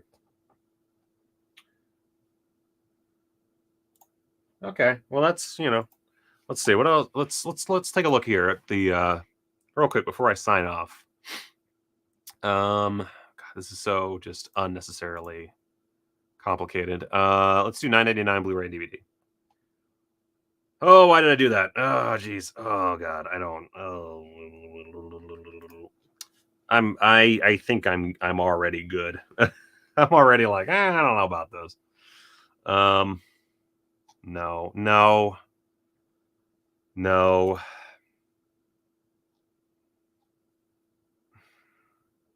No, I'm good. I just can't. I can't do this.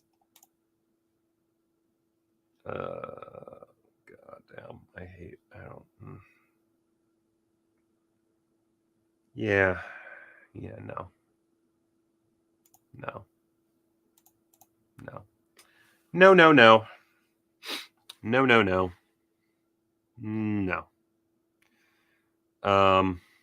I might buy one or two things from VS, but I don't know.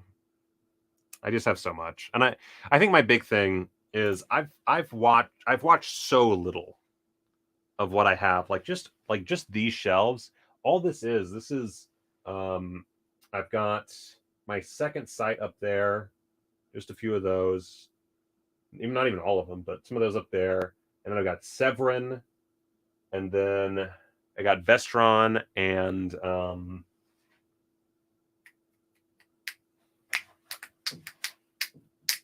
Unearthed and Synapse down there. And then all this stuff and all this stuff, that is all Vinegar Syndrome and partner labels. And that's just that. That's not like everything else is in the living room. And it's so much. And I haven't watched it.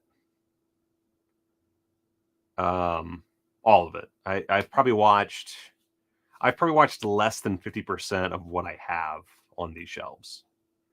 Because I have bought so much and I have so little time to actually watch them that like I'll purchase something at full price, and by the time I've watched it, it's been on sale like 6 times. So Imprint has a 50% off in 20 minutes. I'm good. But that's cool. I do like Imprint, but I'm good.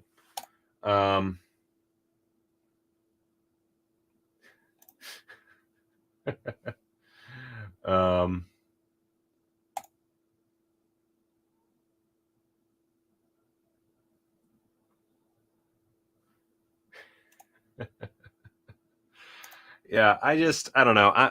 The way my brain is working, like as much as I love watching movies, and I love having all these movies on disc, but there is that question of if I don't have the time to watch them, why even buy them? Because I don't know when I'll have time to watch them. Like I'm all like obviously like once kiddo is in school, that'll help out quite a bit. But like I'm still like I'm making really all the money. Like wife brings in a little bit, but I do I do the mortgage, and I'm constantly having I had to upgrade my entire fucking computer because I have so much work going through this fucking thing. And I have movies to make, and if I don't make them now, then I am just going to be really fucking old, crippled, and depressed one day. So, I don't know. I'm having a fucking crisis, man. And I just don't really want to buy much. I do really like that Severin set. Like I'm really into these these Severin titles. Like I'm getting these. Although I might, because here's the thing that happens here is like if I go down to Phoenix in January and help out with packing, and I mean I guess I can just cash out, but like I could just get them then. Then again, the point of going to Phoenix is to say hi to people and hang out and like just get out. So I mean,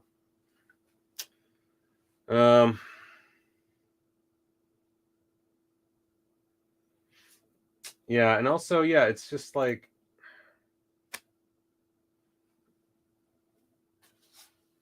it's just so much. It's just so much. And now it's like, where am I going to put more shelves for more movies? And the second that happens, the second you have like an entire fucking huge ass living room wall stocked rim to rim with movies, plus this thing, it's just so many fucking movies. And at that point, you know, the whole idea of like, well, who needs streaming when I own the movies? It doesn't really work anymore if you're not fucking watching them.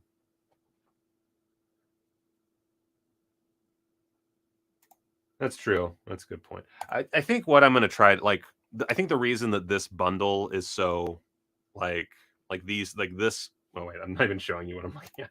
I think the reason that this cart is so, like, good in my mind is it's 2 Jess Francos that I might not own. I honestly can't remember if I own the Emmanuel one, so I have to go check that one. But like, you know, you look at the bundle here and it's like, I love this filmmaker. This is I love bizarre passion projects. I love this filmmaker. I love this filmmaker. I love this filmmaker. Like the only one that's or the only two that are kind of out of the realm of what I'm looking for are the dogs and I Miss You Hugs and Kisses. And I would spend less money buying the ones that I really want individually. But at that point, it's like, yeah, why not? You know, because I'm intrigued by the dogs and I'm intrigued by Miss You Hugs and Kisses. I think I'm gonna sit on it for a minute. I'm gonna wait probably until the morning to place my order because it's nothing that's really like, you know, flying away right now. But yeah, that's what really speaks to me. I will say, like, we go back over to Vinegar Syndrome real quick. Like, if I was not a subscriber, I would 100% be getting almost everything. I would probably essentially be making the same mental leap here because, you know, the only one that really doesn't speak to me at first is Sworn to Justice. But I mean, I also have the file on my computer to watch. If I didn't have that, if I was just coming at this from purely a consumer standpoint, Skinamax Cynthia Rothrock, I'm in. You know, Santo versus Dr. Death, I'm in. Fucking Ringo Lamb, I'm in. Homegrown Horrors. I love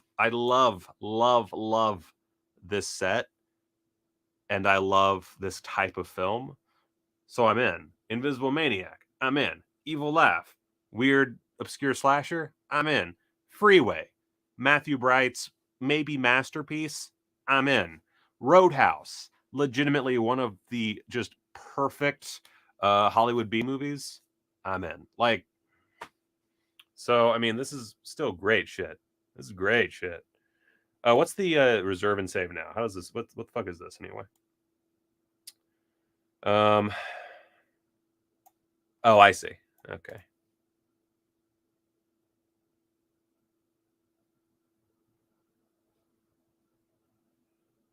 Oh, that's interesting how they're doing it. So subscriber week, every day you'll get the opportunity to secure the 2023 Vinegar Syndrome subscription. Cool. Okay, and it's a $25 reservation for people who are not already subscribers. You'll automatically receive a $50 coupon to our 2023 subscription. So cool. I mean, $50 is a fucking drop in the bucket, but it's cool. I'm on the fence on the subscription. I don't know if I'll renew this year. That's not a mark on the quality of Vinegar Syndrome. That's purely a personal thing because I don't like on the one hand I see like a lot of these movies before they hit disc, and if I work on the extras, it's like cool. I've delved into these more than anyone else will. I'm good. So, and then also, I don't really know. I don't know. I don't know about getting all these fucking. It's just so many movies. It's just so many. That said, if you are purely just like, I love fucking owning movies, there's nothing wrong with that. Do what makes you happy. Then it's a great deal. Blah, blah, blah, blah. I can tell you for a fact, some great shit coming next year. There's some good shit coming next year. So like, if you're thinking about subscribing, I mean, I think it's not a bad idea unless you're going through my mental shit, which is very specific. Let's see here. Fuck yeah.